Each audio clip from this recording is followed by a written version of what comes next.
Hi, hello to all. Hello, Makale. Yes, welcome back to our session. Yes, let's begin with our prayer. Yes, welcome back. Yes, എനിക്ക് കുറേ doubts ഒക്കെ കിട്ടിയിരുന്നു. ഒരുപാട് കുട്ടികൾ ഒരുപാട് questions ചോദിച്ചിരുന്നു. I hope you all got the answer.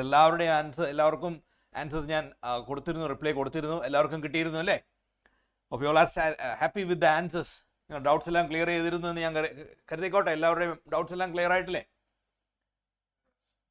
Yes, doubts ഒക്കെ ചോദിച്ചവർക്ക് എല്ലാ ആൻസേഴ്സും കിട്ടി. ഹാപ്പി ആണെങ്കിൽ ഒന്ന് ചിരിച്ചേ. Yes, ya, okay, thank you. So if you have more doubts please share it today itself. ഇന്ന് തന്നെ നിങ്ങൾക്ക് നിങ്ങളുടെ ഡൗട്ട്സ് എല്ലാം ഷെയർ ചെയ്യാം. Send it to your shadow teachers. They will intimate it to me. They will forward it to me, and I will return. I'll call back, or I'll send you the message as early as possible. Okay, fine. So ഇന്ന് നമ്മൾ കുറേ അധികം കാര്യങ്ങൾ ഇന്ന് discuss ചെയ്യാൻ പോകുന്നുണ്ട്. കുറേ അധികം കാര്യങ്ങൾ നമ്മൾ ഇന്ന് പഠിക്കും.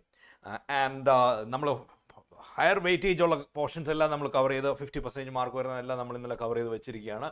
ഇനി വരുന്നതിലാണ് നമ്മൾ ശരിക്കും നമ്മുടെ A1ലേക്ക് നമ്മൾ കടക്കാൻ പോകുന്നത്. A1 സ്കോറിലേക്ക് വരാൻ പോകുന്നത് 74, 75, 76 ഈ ലെവലിലേക്ക് നമുക്ക് പോകാൻ വേണ്ടിയുള്ള പ്രിപ്പറേഷൻസ് ആണ് നമ്മൾ ഇന്ന് പ്ലാൻ ചെയ്യുന്നത്. നമുക്കറിയാം നമ്മുടെ ക്വസ്റ്റ്യൻ പേപ്പറിൽ 11 ക്വസ്റ്റ്യൻസ് ആണുള്ളതെന്നുള്ളത് നിങ്ങൾ ഓർക്കുന്നുണ്ടാവും. സോ ക്വസ്റ്റ്യൻ പേപ്പറിൽ മാർജിനിൽ ഇപ്പുറത്തായിട്ട് ഇടണം. നിങ്ങൾക്ക് ക്ലാസ്സിൽ അതിനുള്ള പ്രിപ്പറേഷൻസ് കിട്ടിയിട്ടുണ്ടെന്നറിയാം. But still one more time I remind you, മാർജിൻ്റെ ഇപ്പുറത്ത് നിങ്ങളുടെ ക്വസ്റ്റ്യൻ്റെ നമ്പർ കറക്റ്റായിട്ട് ഇടണം.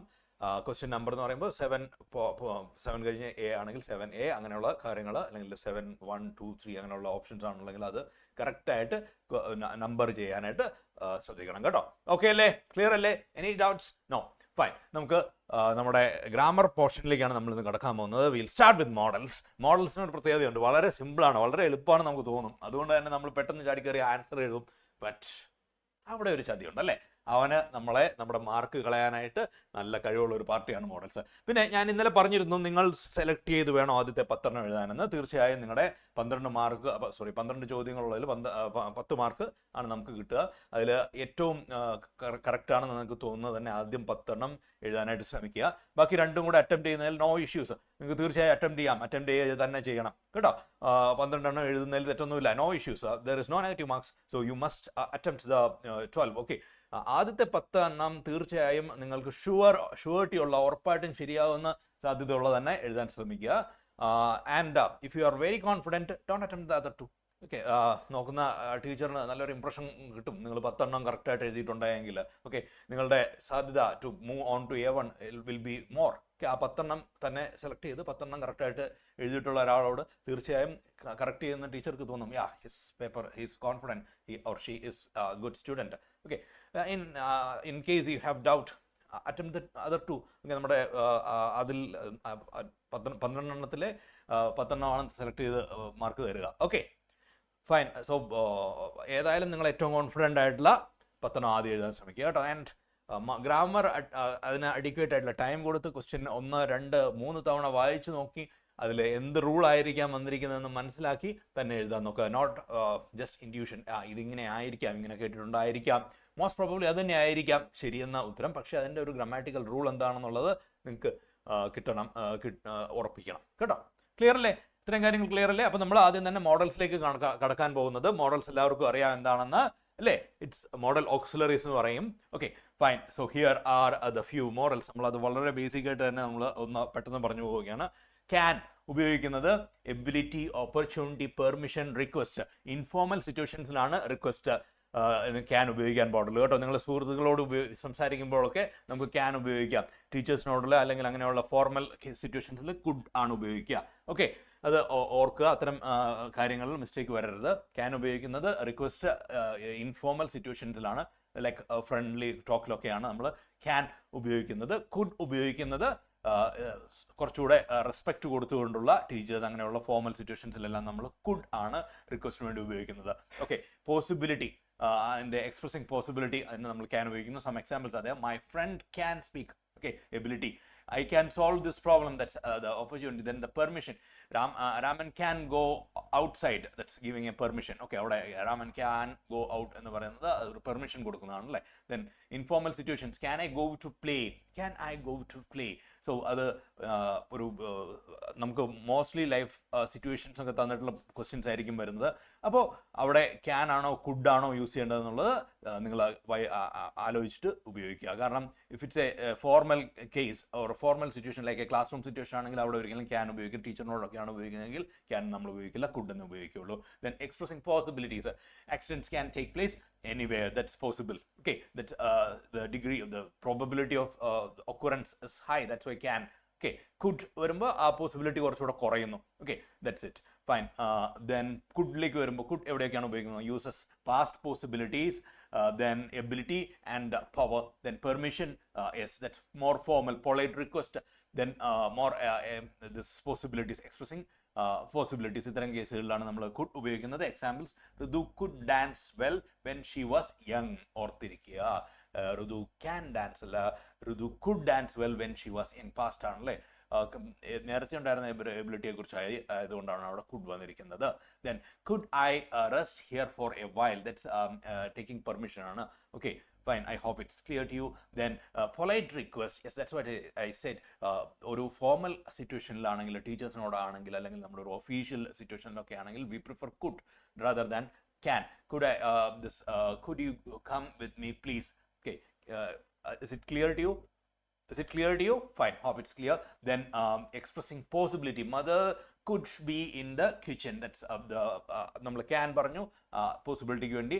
ദെൻ could ഉപയോഗിക്കാം. could ഉപയോഗിക്കുമ്പോൾ possibility, that probability, the chances are less, കുറച്ചുകൂടെ കുറവാണ് ആ സാധ്യത, അതുകൊണ്ടാണ് could ഉപയോഗിച്ചിരിക്കുന്നത്.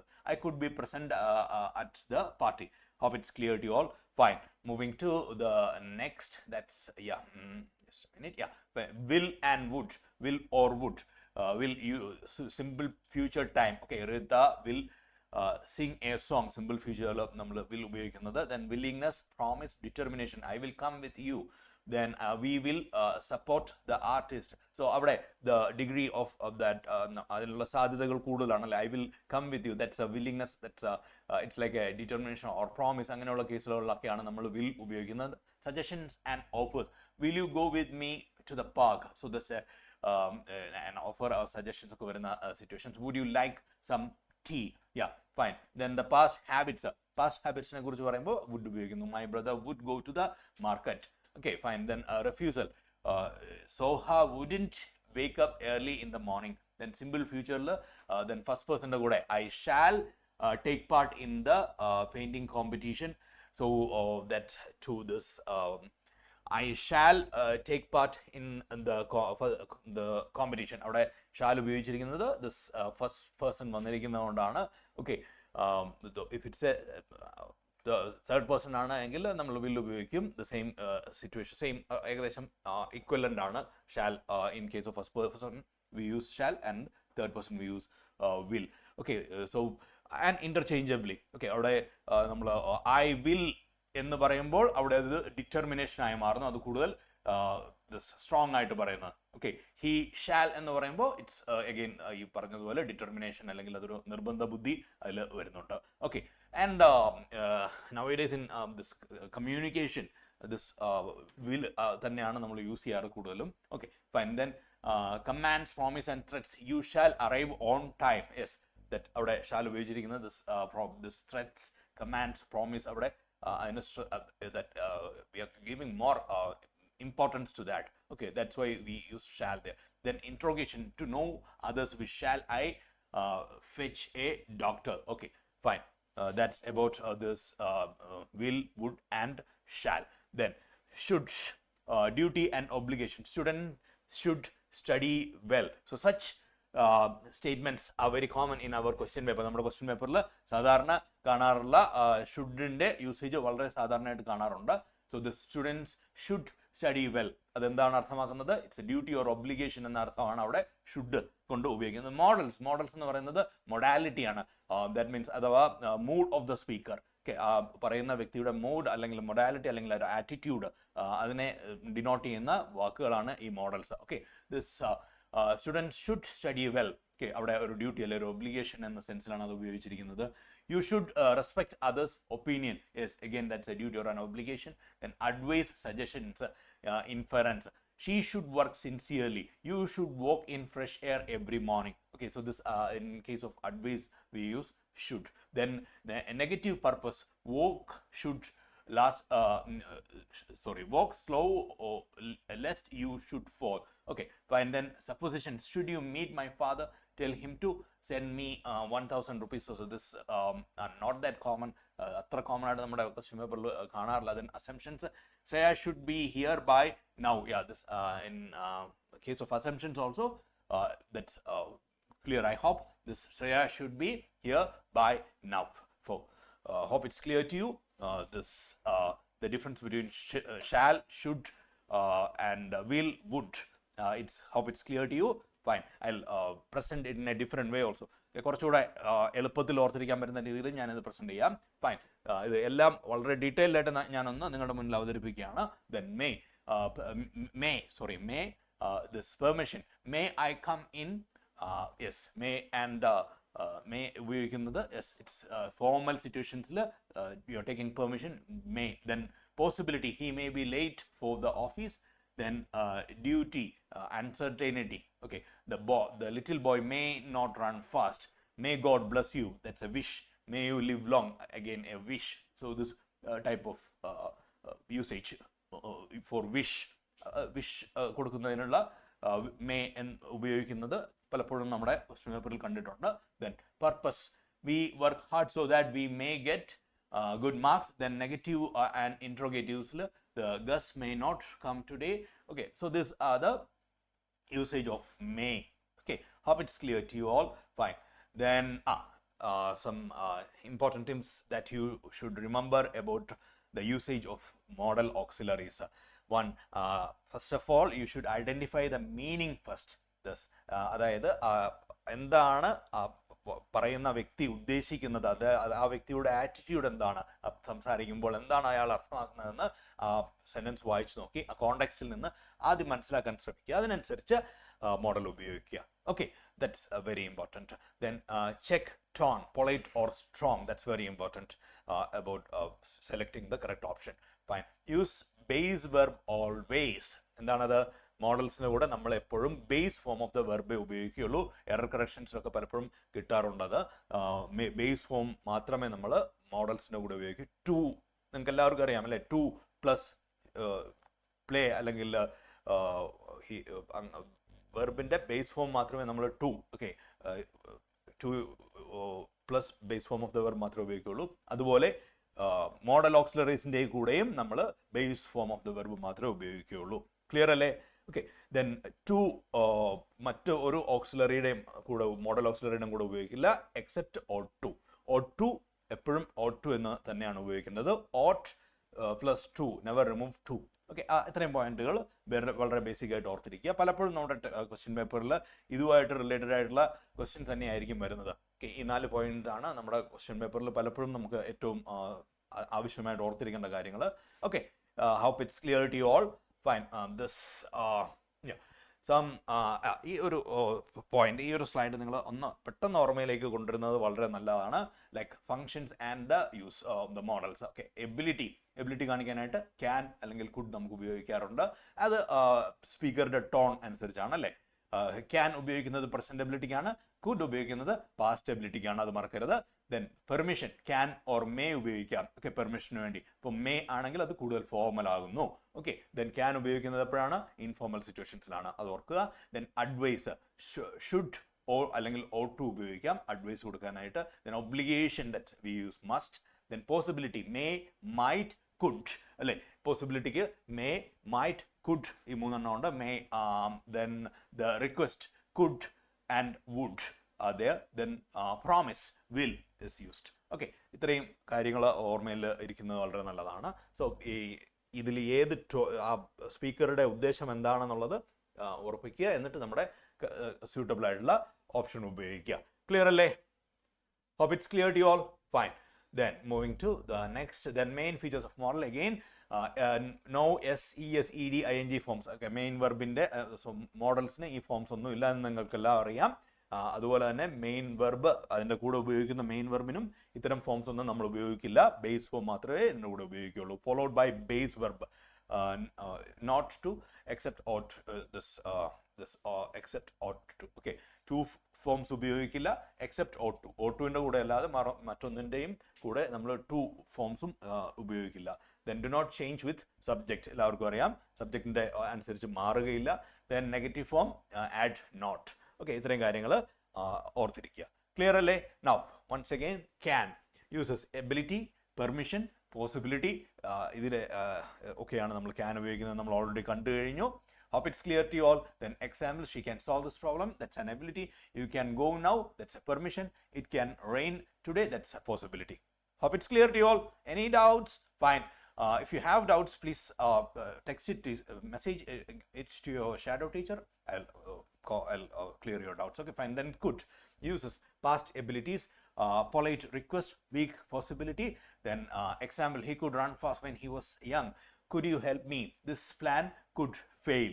Fine. Hope it's clear to you all. Could ഉപയോഗിക്കുന്ന ഇവിടെ എല്ലാമാണ് past ability, polite request, weak possibility. സാധ്യത വളരെ കുറവായിട്ടുള്ള കാര്യങ്ങൾക്കാണ്. Okay, this plan could fail. Can fail എന്നാണ് പറയുന്നതെങ്കിൽ പോസിബിലിറ്റി കുറച്ചുകൂടെ ഒരു 50% പോസിബിലിറ്റി ഉണ്ടായെങ്കിലാണ് ക്യാൻ ഉപയോഗിക്കുക. അതിൽ താഴെയാണെങ്കിലാണ് നമ്മൾ കുഡ് ഉപയോഗിക്കുക, അല്ലേ? സാധ്യത കുറവാണ്, അല്ലേ? ദെൻ മേ ഉപയോഗിക്കുന്നത് this formal permission. Then possibilities, some examples are there. You may enter the hall, it may snow tonight. Then might uses less possibility than may. Okay, might ആണ് ഉപയോഗിക്കുന്നതെങ്കിൽ പോസിബിലിറ്റി കൂടുതൽ കുറവായിരിക്കും, അല്ലേ? മേ ഉപയോഗിക്കുന്നതിനേക്കാൾ കുറവ് സാധ്യത ഉള്ളപ്പോഴാണ് നമ്മൾ might ഉപയോഗിക്കുന്നത്. She might come late. Okay, then he might not agree. അത് ഓർത്തിരിക്കുക, എവിടെയാണ് മേയും മൈറ്റ് ഉപയോഗിക്കുന്നത് എന്നുള്ള കാര്യം ഓർത്തിരിക്കുക. Okay, fine, good. Then must uses strong obligation, necessity, logical certainty. You must follow the rules. He must be tired after the journey. Fine. Hope it's clear to you all. Then should uses should advise, moral duty, expectations. Okay, you should study regularly. We should help the poor. The train should arrive soon. Fine. Hope it's clear. Then this shouldn't usage, advice, moral duty, expectations. ഇപ്പോൾ കുറച്ച് strong ആയിട്ടുള്ള സിറ്റുവേഷൻസിലാണ് നമ്മൾ should use ചെയ്യുന്നതെന്ന് ഓർത്തിരിക്കുക. Then will, again വളരെ strong ആയിട്ടുള്ളൊരു മോഡലാണ്, അല്ലേ? Future actions, then promise, determination. ആ കേസുകളിലൊക്കെയാണ് നമ്മൾ വിൽ ഉപയോഗിക്കുക. Example, I will complete the work today, I will help you, he will succeed. So this surety, നമുക്ക് കുറച്ച് വിശ്വാസമുണ്ടെങ്കിൽ, ഒരു ഡിറ്റർമിനേഷൻ കാണിക്കാൻ വേണ്ടി, സാധ്യത കാണിക്കാൻ വേണ്ടി നമ്മൾ ഉപയോഗിക്കുന്ന ഒരു മോഡൽ ഓക്സിലറിയാണ് will. Okay, I will clear the exam this പറയുമ്പോൾ ഐ ഷാൽ എന്ന് പറയുന്നതിനേക്കാൾ പവർഫുൾ ആയിട്ടാണ് നമ്മൾ ഐ വിൽ ഉപയോഗിക്കുന്നത്, അല്ലേ? ഫൈൻ, അത് ഒന്ന് ഓർത്തിരിക്കുക കേട്ടോ. Fine. Then this uses of would, polite request, habit in the past. Then imaginary situations. Would you like some tea? He would play football every evening. I would travel if I had money. So the last one, അതൊന്ന് ഓർമ്മയിൽ നിർത്തുന്നതാണ്. I would travel if I had money. Fine. Hope it's clear to you all. This if conditionsil ഉപയോഗിക്കുന്ന ഒരു case കൂടിയാണ് അത്. Fine. Then shall uses suggestions with I, we. Okay, I അല്ലെങ്കിൽ we first പേഴ്സൻ്റെ കൂടെ നമ്മൾ ഷാൽ ഉപയോഗിക്കുന്നത് നമ്മൾ ഓൾറെഡി എക്സ്പ്ലെയിൻ ചെയ്ത കാര്യമാണ്. Shall we begin the meeting, shall I help you. Then ought to നമുക്ക് അങ്ങനെ കോമൺ ആയിട്ട് നമ്മുടെ എക്സാമിൽ ചോദിക്കാറില്ല, but still moral duty, advice, ഇതിനൊക്കെയാണ് നമ്മൾ ought to ഉപയോഗിക്കുന്നത്. You ought to respect elders, we ought to serve water. Fine. Then some very simple MCQ questions are there. നമുക്ക് ഇത്തരം MCQ questions നമ്മൾ എക്സ്പെക്ട് ചെയ്യുന്നില്ല, ബട്ട് ലൈഫ് ലൈക്ക് സിറ്റുവേഷനിൽ നിന്ന് similar ആയിട്ടുള്ള കാര്യങ്ങൾ തന്നെയാണ്, ഇതേ കാര്യങ്ങൾ തന്നെയാണ്, ബട്ട് അതിൻ്റെ ടൊണാലിറ്റി മനസ്സിലാക്കാനായിട്ടുള്ള ഒരു കോണ്ടെക്സ്റ്റ് കൂടെ നമുക്ക് തന്നിട്ടുണ്ടാവും. സോ അതിനുള്ള കുറച്ച് എക്സാമ്പിൾസ് ആണ്, അതിനുള്ള ഒരു പ്രാക്ടീസ് ആയിട്ടാണ് ഞാനിത് നിങ്ങളുടെ മുന്നിൽ തരുന്നത്. You dash obey the traffic rules.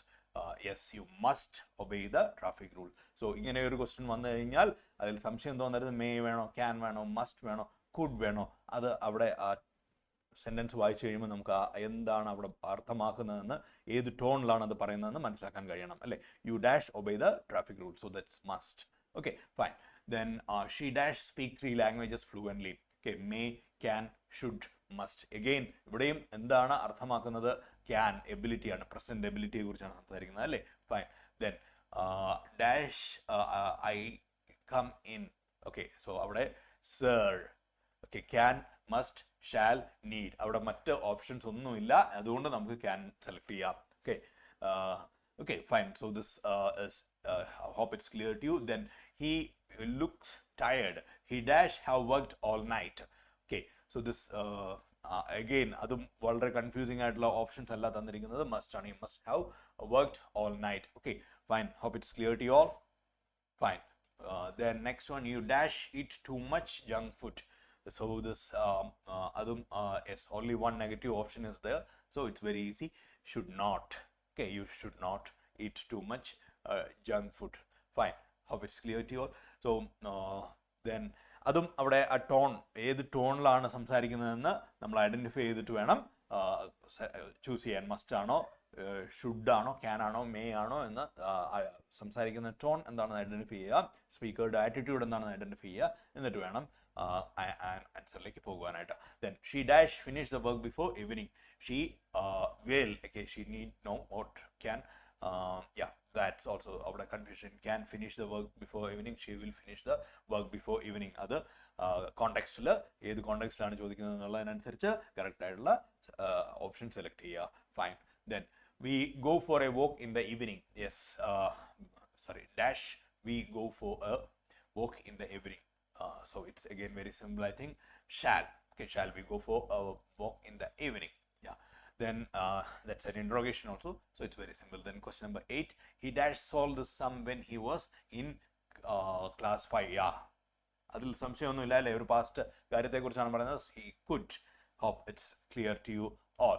Next, yeah, this you dash not waste water. You may not waste water, you should not waste water, you cannot waste water, you dare not waste water. Again, according to the attitude. എന്താണ് attitude എന്നുള്ളത് speaker ഏത് അവസരത്തിലാണ് പറയുന്നതെന്ന് അനുസരിച്ചിരിക്കും ഉത്തരം. Okay, you should not waste water. Okay, fine fine. I hope it's clear to all. അതൊരു ത്രെട്ടായിട്ടല്ല പറയുന്നത് അല്ലേ, അതൊരു ഒബ്ലിഗേഷൻ ആയിട്ട് പറയുന്നു. So this you should not waste water. Okay, fine. Next one, then dash you please help me with this bag. Okay, yes, again very simple. Can. Fine. Hope it's clear to you. Then some yes, I hope one of you can try this. Yeah, I'll call one by one. Okay, fine. Yeah, who will be answering the first one? Students that respect their teachers. Alina. Alina, yeah, Alina, tell me, what's your answer for the first one? Yes, can you repeat? Students? Could. Your answer is could. No, should. Should. Okay, fine, that's right. Should or you can use must depending on the situation. Okay, fine. Okay, very good. Next. Yeah, very good. It may or might depending upon the situation. The sky is cloudy, so it may rain. That's the correct answer. Very good. Fine. The next one. Yes, Dawn. Dawn. Yeah. Shall. You shall not worry about the result. No. You need not worry about the result is the best option. And if there is no need in the MCQs, you select according to the situation. Okay, you need not is the best option. Fine. Next one. Yes, one. Yeah. Very simple.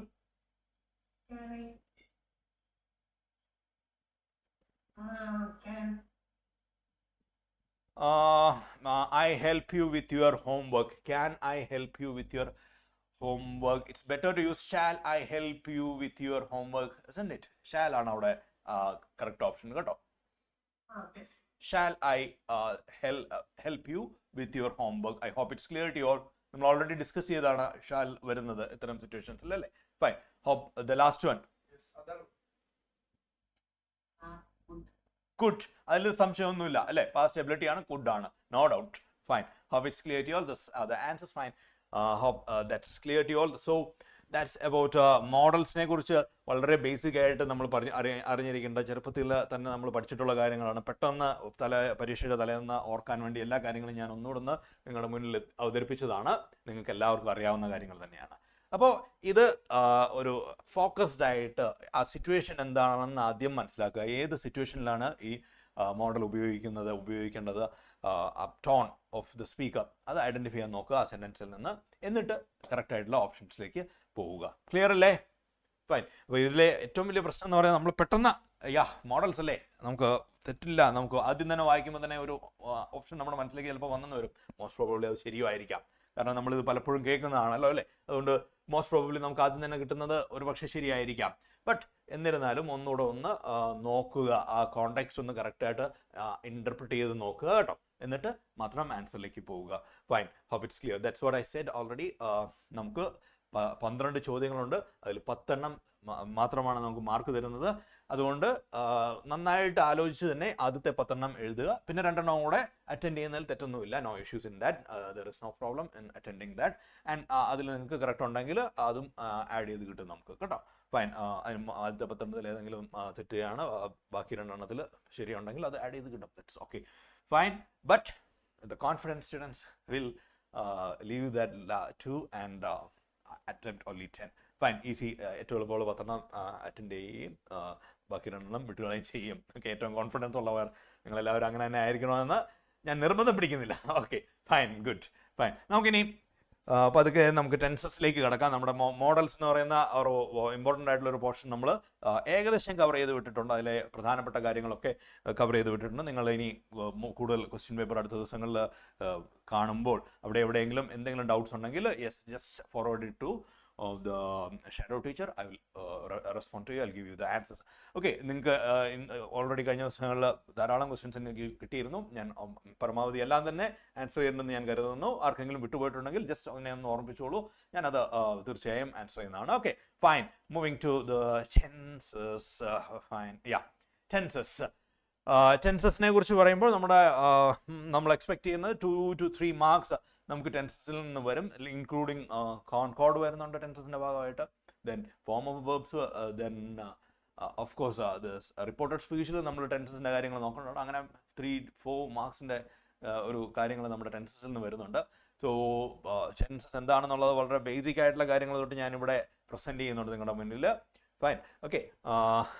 അത് അത്രയും detail ആയിട്ട് ഇപ്പോൾ പോകേണ്ട കാര്യമുണ്ടെന്ന് എനിക്ക് തോന്നുന്നില്ല. എല്ലാവർക്കും അറിയാവുന്ന കാര്യങ്ങൾ തന്നെയാണല്ലേ. പ്രസന്റ് ടെൻസ് എവിടെയാണ് ഉപയോഗിക്കുന്നത്, പാസ്റ്റ് ടെൻസ് എവിടെയാണ് ഉപയോഗിക്കുന്നത്. പിന്നെ ഒരു തവണ കൂടെ നിങ്ങളോട് വളരെ സീരിയസ് ആയിട്ട് എനിക്ക് പറയാനുള്ളത്, നിങ്ങളുടെ answers, long answer type questions ആയിക്കോട്ടെ, 3 മാർക്ക് ക്വസ്റ്റ്യൻസ് ആയിക്കോട്ടെ, നിങ്ങളുടെ ലെറ്റർ ആയിക്കോട്ടെ, then descriptive writing or analytical writing എന്ത് തന്നെ ആയിക്കോട്ടെ, എഴുതി കഴിയുമ്പോൾ പ്രൂഫ് റീഡ് ചെയ്യുക ഒന്നുകൂടെ, അല്ലെങ്കിൽ 1-2 തവണ വായിച്ചു നോക്കുക. അവിടെ ടെൻസ് ഇൻകൺസിസ്റ്റൻസി വന്നിട്ടുണ്ടോ എന്ന് ചെക്ക് ചെയ്യുക, ക്യാപിറ്റലൈസേഷൻ കറക്റ്റായിട്ട് ചെയ്തിട്ടുണ്ടോ എന്ന് ചെക്ക് ചെയ്യുക, ഫുൾ സ്റ്റോപ്സ് കറക്റ്റായിട്ട് എല്ലായിടത്തും ഇട്ടിട്ടുണ്ടോ എന്ന് ചെക്ക് ചെയ്യുക കേട്ടോ. മസ്റ്റായിട്ടും ടെൻസ് കൺസിസ്റ്റൻസി ഉറപ്പ് വരുത്തണം. റീചെക്ക് ചെയ്ത് നമ്മൾക്ക് തീർച്ചയായും ഈ ഇടയ്ക്കിടയ്ക്ക് നമ്മുടെ ടെൻസ് കൺസിസ്റ്റൻസി നഷ്ടപ്പെട്ടു പോകാൻ സാധ്യതയുണ്ട്. Especially long answer type questions ഒക്കെ എഴുതുമ്പോൾ ഇടയ്ക്കൊക്കെ പാസ്റ്റ് എഴുതുന്നതിന് ഇടയ്ക്കിടയ്ക്ക് നമ്മൾ പ്രസന്റ് ടെൻസോ അങ്ങനെയൊക്കെ മാറി എഴുതി പോകാൻ സാധ്യതയുണ്ട്.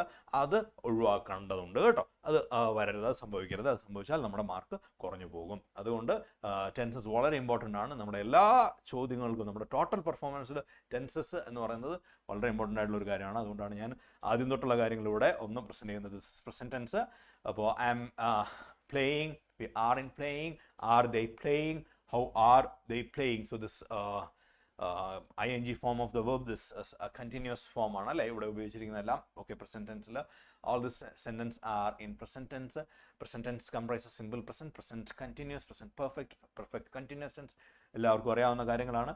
ബട്ട് നമുക്ക് പലപ്പോഴും മാറിപ്പോകാം, യൂസസ് മാറിപ്പോകാം. ഓക്കെ. സിമ്പിൾ പ്രസന്റ് ടെൻസ് ഉപയോഗിക്കുന്നത് എപ്പോഴാണെന്ന് എല്ലാവർക്കും അറിയാമല്ലോ. ദിസ് റെഗുലറായിട്ട് റിപ്പീറ്റ് ചെയ്യുന്ന കാര്യങ്ങൾക്കൊക്കെയാണ് നമ്മൾ റെഗുലർ റുട്ടീനാണ് നമ്മൾ പ്രസന്റ് സിമ്പിൾ ഉപയോഗിക്കുന്നത്. പ്രസന്റ് കണ്ടിന്യൂസ് ഉപയോഗിക്കുന്നത് ഇപ്പോൾ നടന്നുകൊണ്ടിരിക്കുന്ന കാര്യങ്ങളെ കുറിച്ച് പറയുവാനാണ്. Hope it's clear. And perfect ഉപയോഗിക്കുന്നത് ഫിനിഷ്ഡ് ആണ്, but it's effect is still there in the present, അല്ലെങ്കിൽ ജസ്റ്റ് നൗ ഫിനിഷ്ഡ് ആയിട്ടുള്ള അതിനാണ് പ്രസന്റ് പെർഫെക്റ്റ് ഉപയോഗിക്കുന്നത്. ആൻഡ് പ്രസന്റ് പെർഫെക്റ്റിൻ്റെ ഇമ്പോർട്ടൻസ് എന്ന് പറയുന്നത് the action has its effect in the present. That's why I'm using present perfect. അല്ലേ, ഇപ്പോൾ ഒരു ഇഫക്റ്റ് ഉള്ള കാര്യങ്ങളെ കുറിച്ച് മാത്രം, ആക്ഷനെ കുറിച്ച് മാത്രമേ നമ്മൾ പ്രസന്റ് ടെൻസിൽ പറയുകയുള്ളൂ. Otherwise we use past tense. കഴിഞ്ഞുപോയ കാര്യങ്ങളാണെങ്കിൽ അതിനെക്കുറിച്ച് നമ്മൾ പാസ്റ്റ് ടെൻസിലാണ് പറയുക. ഓക്കെ, ഓർക്കുക, കഴിഞ്ഞു പോയി, ഫിനിഷ്ഡ് ആണ്, അതിന് ഇപ്പോൾ പ്രാധാന്യമില്ല, അല്ലെങ്കിൽ ഇപ്പോൾ ഈ സംസാരിക്കുന്ന സമയത്ത് അല്ലെങ്കിൽ ഈ കാലഘട്ടത്തിൽ അതിന് നമ്മൾക്ക് വലിയ ഇമ്പോർട്ടൻസ് ഇല്ല, അല്ലെങ്കിൽ I'm not concerned about that it's present relevance, then I use past tense. Clear അല്ലേ? എല്ലാവർക്കും അറിയാവുന്ന കാര്യങ്ങളല്ലേ? ഞാൻ കൂടുതൽ അതിനെക്കുറിച്ച് എക്സ്പ്ലനേഷൻ പോകുന്നില്ല. സിമ്പിൾ പ്രസന്റ് ടെൻസിന്റെ യൂസേജ് ഒക്കെയാണ് ഇവിടെ. Simple present tense to talk about things in general. We do not use it only to refer action happening now, but also action that happen all the time or repeatedly, or things that are universally true. നിങ്ങൾക്ക് അറിയാവുന്ന കാര്യങ്ങളല്ലേ? Explanation ഒന്നും ആവശ്യമില്ലല്ലോ. Okay, we don't have much time to explain all these things. Very basic ആയിട്ടുള്ള കാര്യങ്ങളാണ്, അതുകൊണ്ട് ഞാൻ പെട്ടെന്ന് അങ്ങ് സ്കിപ്പ് ചെയ്ത് പോവുകയാണ്. ഓക്കെ അല്ലേ? ആർക്കെങ്കിലും ഇതിനെക്കുറിച്ചൊക്കെ എന്തെങ്കിലും സംശയം ഉണ്ടോ? I have breakfast every day we go to school. I have കാണുമ്പോൾ പെട്ടെന്ന് പെർഫെക്റ്റിലേക്ക് ഒന്നും പോകരുത്. I have breakfast, I have a pen, I have a car, ഇതൊക്കെ സിമ്പിൾ പ്രസന്റ് ആണ്. Okay, fine. Hope it's clear to you all. This use the present continuous to talk about action that is happening at or around the time of speaking. Okay, this is girls are playing, I'm watching TV. Okay, hope it's clear. Then present perfect tense to talk about an action that has recently been completed. It also used to talk about a past action that has a result now. Okay, for example, Tom has lost his key. Okay, so that Tom lost his key and Tom has lost his key. രണ്ടിൻ്റെയും difference. Tom lost his key, that's just a past action. അത് കഴിഞ്ഞു പോയൊരു ആക്ഷനാണ്, നേരത്തെ സംഭവിച്ചൊരു കാര്യം മാത്രമാണ്. But Tom has lost his key means ഇപ്പോഴും അയാളുടെ കയ്യിൽ ആ കീ ഇല്ല എന്നൊരു അർത്ഥവും കൂടെ അതിന് വരുന്നുണ്ട് അല്ലേ? അതിന് പ്രസന്റ് റിലവൻസ് ഉണ്ട് ആ ആക്ഷന്. ക്ലിയർ അല്ലേ? Hope it's clear to you all. Fine. So remember these things even when you are writing your long essay type questions. Remember all these things. Okay, ആ കോണ്ടെക്സ്റ്റിൽ അനുസരിച്ച് വേണം നമ്മുടെ ടെൻസ് ഉപയോഗിക്കാൻ എന്നുള്ളത് ഓർത്തിരിക്കുക. Okay, fine. Hope it's clear to you all. Fine. Then past, നമ്മൾ ഏറ്റവും കൂടുതൽ ഉപയോഗിക്കാൻ പോകുന്നത് പാസ്റ്റ് ടെൻസ് ആയിരിക്കും. നമ്മുടെ പേപ്പറിലെ ഏറ്റവും കൂടുതൽ സെൻറ്റൻസസ് വരുന്നത് പാസ്റ്റ് ടെൻസിലായിരിക്കും. സോ സിമ്പിൾ പാസ്റ്റ് ടെൻസിൽ തന്നെ ആയിരിക്കും കൂടുതലും വരുന്നതെന്ന് ഞാൻ കരുതുന്നു. കാരണം നമ്മൾ കഴിഞ്ഞുപോയ കാര്യങ്ങളെക്കുറിച്ചാണ് നമ്മുടെ ആൻസേഴ്സിലും ലോങ് ആൻസർ ടൈപ്പ് ക്വസ്റ്റ്യൻസിലും എല്ലാം കൂടുതൽ നമ്മൾ മെൻഷൻ ചെയ്യാൻ പോകുന്നത്. അതിനിടയിൽ പാസ്റ്റിനിടയിൽ വെറുതെ ആവശ്യമില്ലാതെ കയറി പ്രസന്റിലേക്ക് പോകരുത്. That attracts tense inconsistency. നമ്മൾ ഇന്നലെ അതിനെക്കുറിച്ച് ഡിസ്കസ് ചെയ്തിരുന്നു. Okay, they played, they didn't play, then did they play, what did they okay, or what did he or what did they play. Okay, അപ്പോൾ ഇവിടെയെല്ലാം ശ്രദ്ധിക്കുക, നമ്മൾ ഏറ്റവും കൂടുതൽ ഉപയോഗിക്കാൻ പോകുന്ന ടെൻസ് പാസ്റ്റ് ടെൻസ് തന്നെ ആയിരിക്കും നമ്മുടെ ആൻസർ ഷീറ്റിൽ. Fine. All these sentences are in past tense. Past tense comprises simple past. Yeah, fine. Hope it's clear to you all. Then simple past to talk about action that's completed in the past, action which happened at a specific point of time. Okay, കഴിഞ്ഞു പോയ ഒരു particular പോയിന്റിൽ നടന്ന ഒരു കാര്യത്തെക്കുറിച്ച് നമ്മൾ പറയാനായിട്ട് past tense ആണ് ഉപയോഗിക്കുന്നത്. ഓക്കെ, സോ റിമെമ്പർ യെസ്റ്റർഡേ ഒരു past time frame or even today എന്ന് പറയുന്ന ഒരു പാസ്റ്റ് ടൈം ഫ്രെയിം ഉണ്ടെങ്കിൽ അവിടെ നമുക്ക് പെർഫെക്റ്റ് ടെൻസ് ഉപയോഗിക്കാൻ പറ്റില്ല. ഓക്കെ, പ്രസന്റ് പെർഫെക്റ്റ് ടെൻസ് ഉപയോഗിക്കാൻ പറ്റില്ല. ഓക്കെ, ഒരു പാസ്റ്റ് ടൈം ഫ്രെയിമിന്റെ കൂടെ പ്രസന്റ് പെർഫെക്റ്റ് ടെൻസ് ഉപയോഗിക്കരുത്. ക്ലിയർ അല്ലേ? ഓക്കെ, ഫോർ എക്സാമ്പിൾ ഒരു എറർ കറക്ഷൻ ക്വസ്റ്റ്യൻ നിങ്ങൾക്ക് കിട്ടുകയാണ്. I have played yesterday. Simple അല്ലേ? കറക്ഷൻ ചെയ്യാൻ പറ്റുമല്ലോ. I have played yesterday is wrong because yesterday എന്ന പാസ്റ്റ് ടൈം ഫ്രെയിമിന്റെ കൂടെ പ്രസന്റ് പെർഫെക്റ്റ് ഉപയോഗിക്കാൻ പറ്റില്ല. പ്രസന്റ് പെർഫെക്റ്റ് ഉപയോഗിക്കണമെങ്കിൽ പാസ്റ്റ് ടൈം ഫ്രെയിം ഉണ്ടാകരുത്. ഓക്കെ, ക്ലിയർ അല്ലേ? ഐ പ്ലേഡ് യെസ്റ്റർഡേ എന്നേ ഉപയോഗിക്കാൻ പറ്റുള്ളൂ. ക്ലിയർ അല്ലേ? ചിലപ്പോൾ നമുക്ക് എറർ കറക്ഷനിലൊക്കെ അത്തരം ക്വസ്റ്റ്യൻസ് സാധാരണയായിട്ട് കാണാറുണ്ട്. ഒന്ന് പെട്ടെന്ന് പറഞ്ഞു എന്നേ ഉള്ളൂ. ക്ലിയർ അല്ലേ? Any doubts about that? No. Hope it's clear to all. Okay, നിങ്ങളിത് കേട്ടിട്ടുണ്ടോ, പഠിച്ചിട്ടുണ്ടോ, ഓൾറെഡി ഡിസ്കസ് ചെയ്തിട്ടുണ്ട് നിങ്ങളുടെ ക്ലാസ്സിൽ? I M just revising all this things one more time. Fine. We use past continuous tense to for an action that was in progress at a state of time at a stated time in the past. Okay, past time frame continued over a period of time in the past. Okay, that's in that case we use past continuous. Fine. Had already left when we arrived at the party. Okay, under past action, earlier one in past perfect. Okay, so this had already left when we arrived at the party. Arrived, simple പാസ്റ്റിൽ പറഞ്ഞിരിക്കുന്നു. ആദ്യം നടന്നത് had already left, past perfect. He had broken his leg. Okay, hope it's clear to you all. നിങ്ങൾക്കറിയാവുന്ന കാര്യങ്ങളാണ്. That's why I'm skipping it. That's why I'm rolling out of in a fast pace. Okay, hope it's clear to you all. Fine. Then I had been watching TV for an hour when I remembered I had forgotten to call my friend. Yeah, she had been painting her room and has just washed up. These sentences are in past perfect continuous tense. ഇപ്പോൾ past perfect continuous ഉപയോഗിക്കുന്നതിൻ്റെ കാര്യങ്ങളാണ്. We use past perfect continuous tense to talk about a past action which started and finished in the past before another past action, putting emphasis on the duration, and an action which lasted for some time in the past and was recently completed.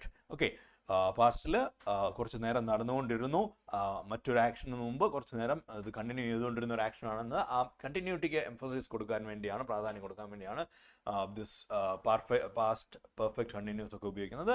And nowadays we very rarely use perfect continuous tenses. Instead of that, perfect can be used in most of the cases. Fine. This is it. Yeah, then future. Yes, future ഉപയോഗിക്കുന്നത്. Okay, it will rain soon. Okay, that's like a prediction ആയിട്ട് പറയുമ്പോൾ, അല്ലെങ്കിൽ I will carry an umbrella to school. Okay, this if it is a pre-planned future, we can use present continuous. If it is a pre-scheduled future, we can use simple present. Okay, if it is future, it's not a planned, then we use future auxiliaries. Okay, hope it's clear to you all. Fine. Then the boys will be attending college from next session. Fine. These sentences are in future continuous. Okay, this refers to an action that will be going on in the future. Okay, a pre-scheduled future plan and a longer ongoing action interrupted by another shorter future action. So this points നിങ്ങൾ ഓർത്തിരിക്കുക. Sometimes നമുക്ക് അത്തരം questions കയറി വരാറുണ്ട്. This fill in the blank ആയിട്ടൊക്കെ നമുക്ക് കയറി വരാറുണ്ട്. ദിസ് pre-scheduled future plan അല്ലെങ്കിൽ and a longer ongoing action interrupted by another shorter future action. Okay, അങ്ങനെ ഒരു ഷോർട്ടർ ഫ്യൂച്ചർ ആക്ഷൻ തന്നിട്ട് ഒരു ബ്ലാങ്ക് കൊടുത്തിട്ടുണ്ടാകും. സോ അവിടെ ലോങ്ങർ ആക്ഷൻ ആണ് എങ്കിൽ ആ കേസിൽ നമ്മൾ ഫ്യൂച്ചർ കണ്ടിന്യൂസ് ഉപയോഗിക്കുക എന്നുള്ളത് ഓർത്തിരിക്കുക. Okay, fine the example, I shall have gone shopping before you return from coaching. He will have perfected his bowling before you join cricket coaching. Okay, hope it's clear to you all. Then this is about future perfect. We use the future perfect to refer to an action which would have completed before another action in the future. Okay, അത് നിങ്ങൾക്ക് അറിയാവുന്ന കാര്യങ്ങൾ തന്നെയാണ്. That's why I'm moving it. I'm just skipping all these things. I'm just revising all these things. Clear അല്ലേ? എല്ലാവർക്കും മനസ്സിലാകുന്നുണ്ടല്ലോ? എല്ലാവരും follow ചെയ്യുന്നുണ്ടല്ലോ? Fine. Okay. Fine. Then now look at the following sentences. Children will be ready for their performance an hour before the chief guest's arrival. So these sentences are in future perfect continuous. We use future perfect continuous to refer to a long action before a particular time in the future, or an action that will begin at a point of time in future and continue after that. Okay. I hope it's clear. The context is clear. നിങ്ങൾ പഠിച്ചിട്ടുള്ള കാര്യങ്ങളാണ്. എല്ലാം ഒന്ന് ഓർമ്മയിലേക്ക് പെട്ടെന്ന് കൊണ്ടുവരാനായിട്ടാണ്. നമുക്ക് fill in the blanks ആയിട്ടോ അല്ലെങ്കിൽ error correction ആയിട്ടോ ഒക്കെ കിട്ടാവുന്ന ചില പോയിന്റ്സ് ആണ് ഞാനിവിടെ മെൻഷൻ ചെയ്തിരിക്കുന്നത്. എല്ലാവർക്കും ക്ലിയർ ആയിട്ടുണ്ടെന്ന് ഞാൻ കരുതുന്നു. ഫൈൻ.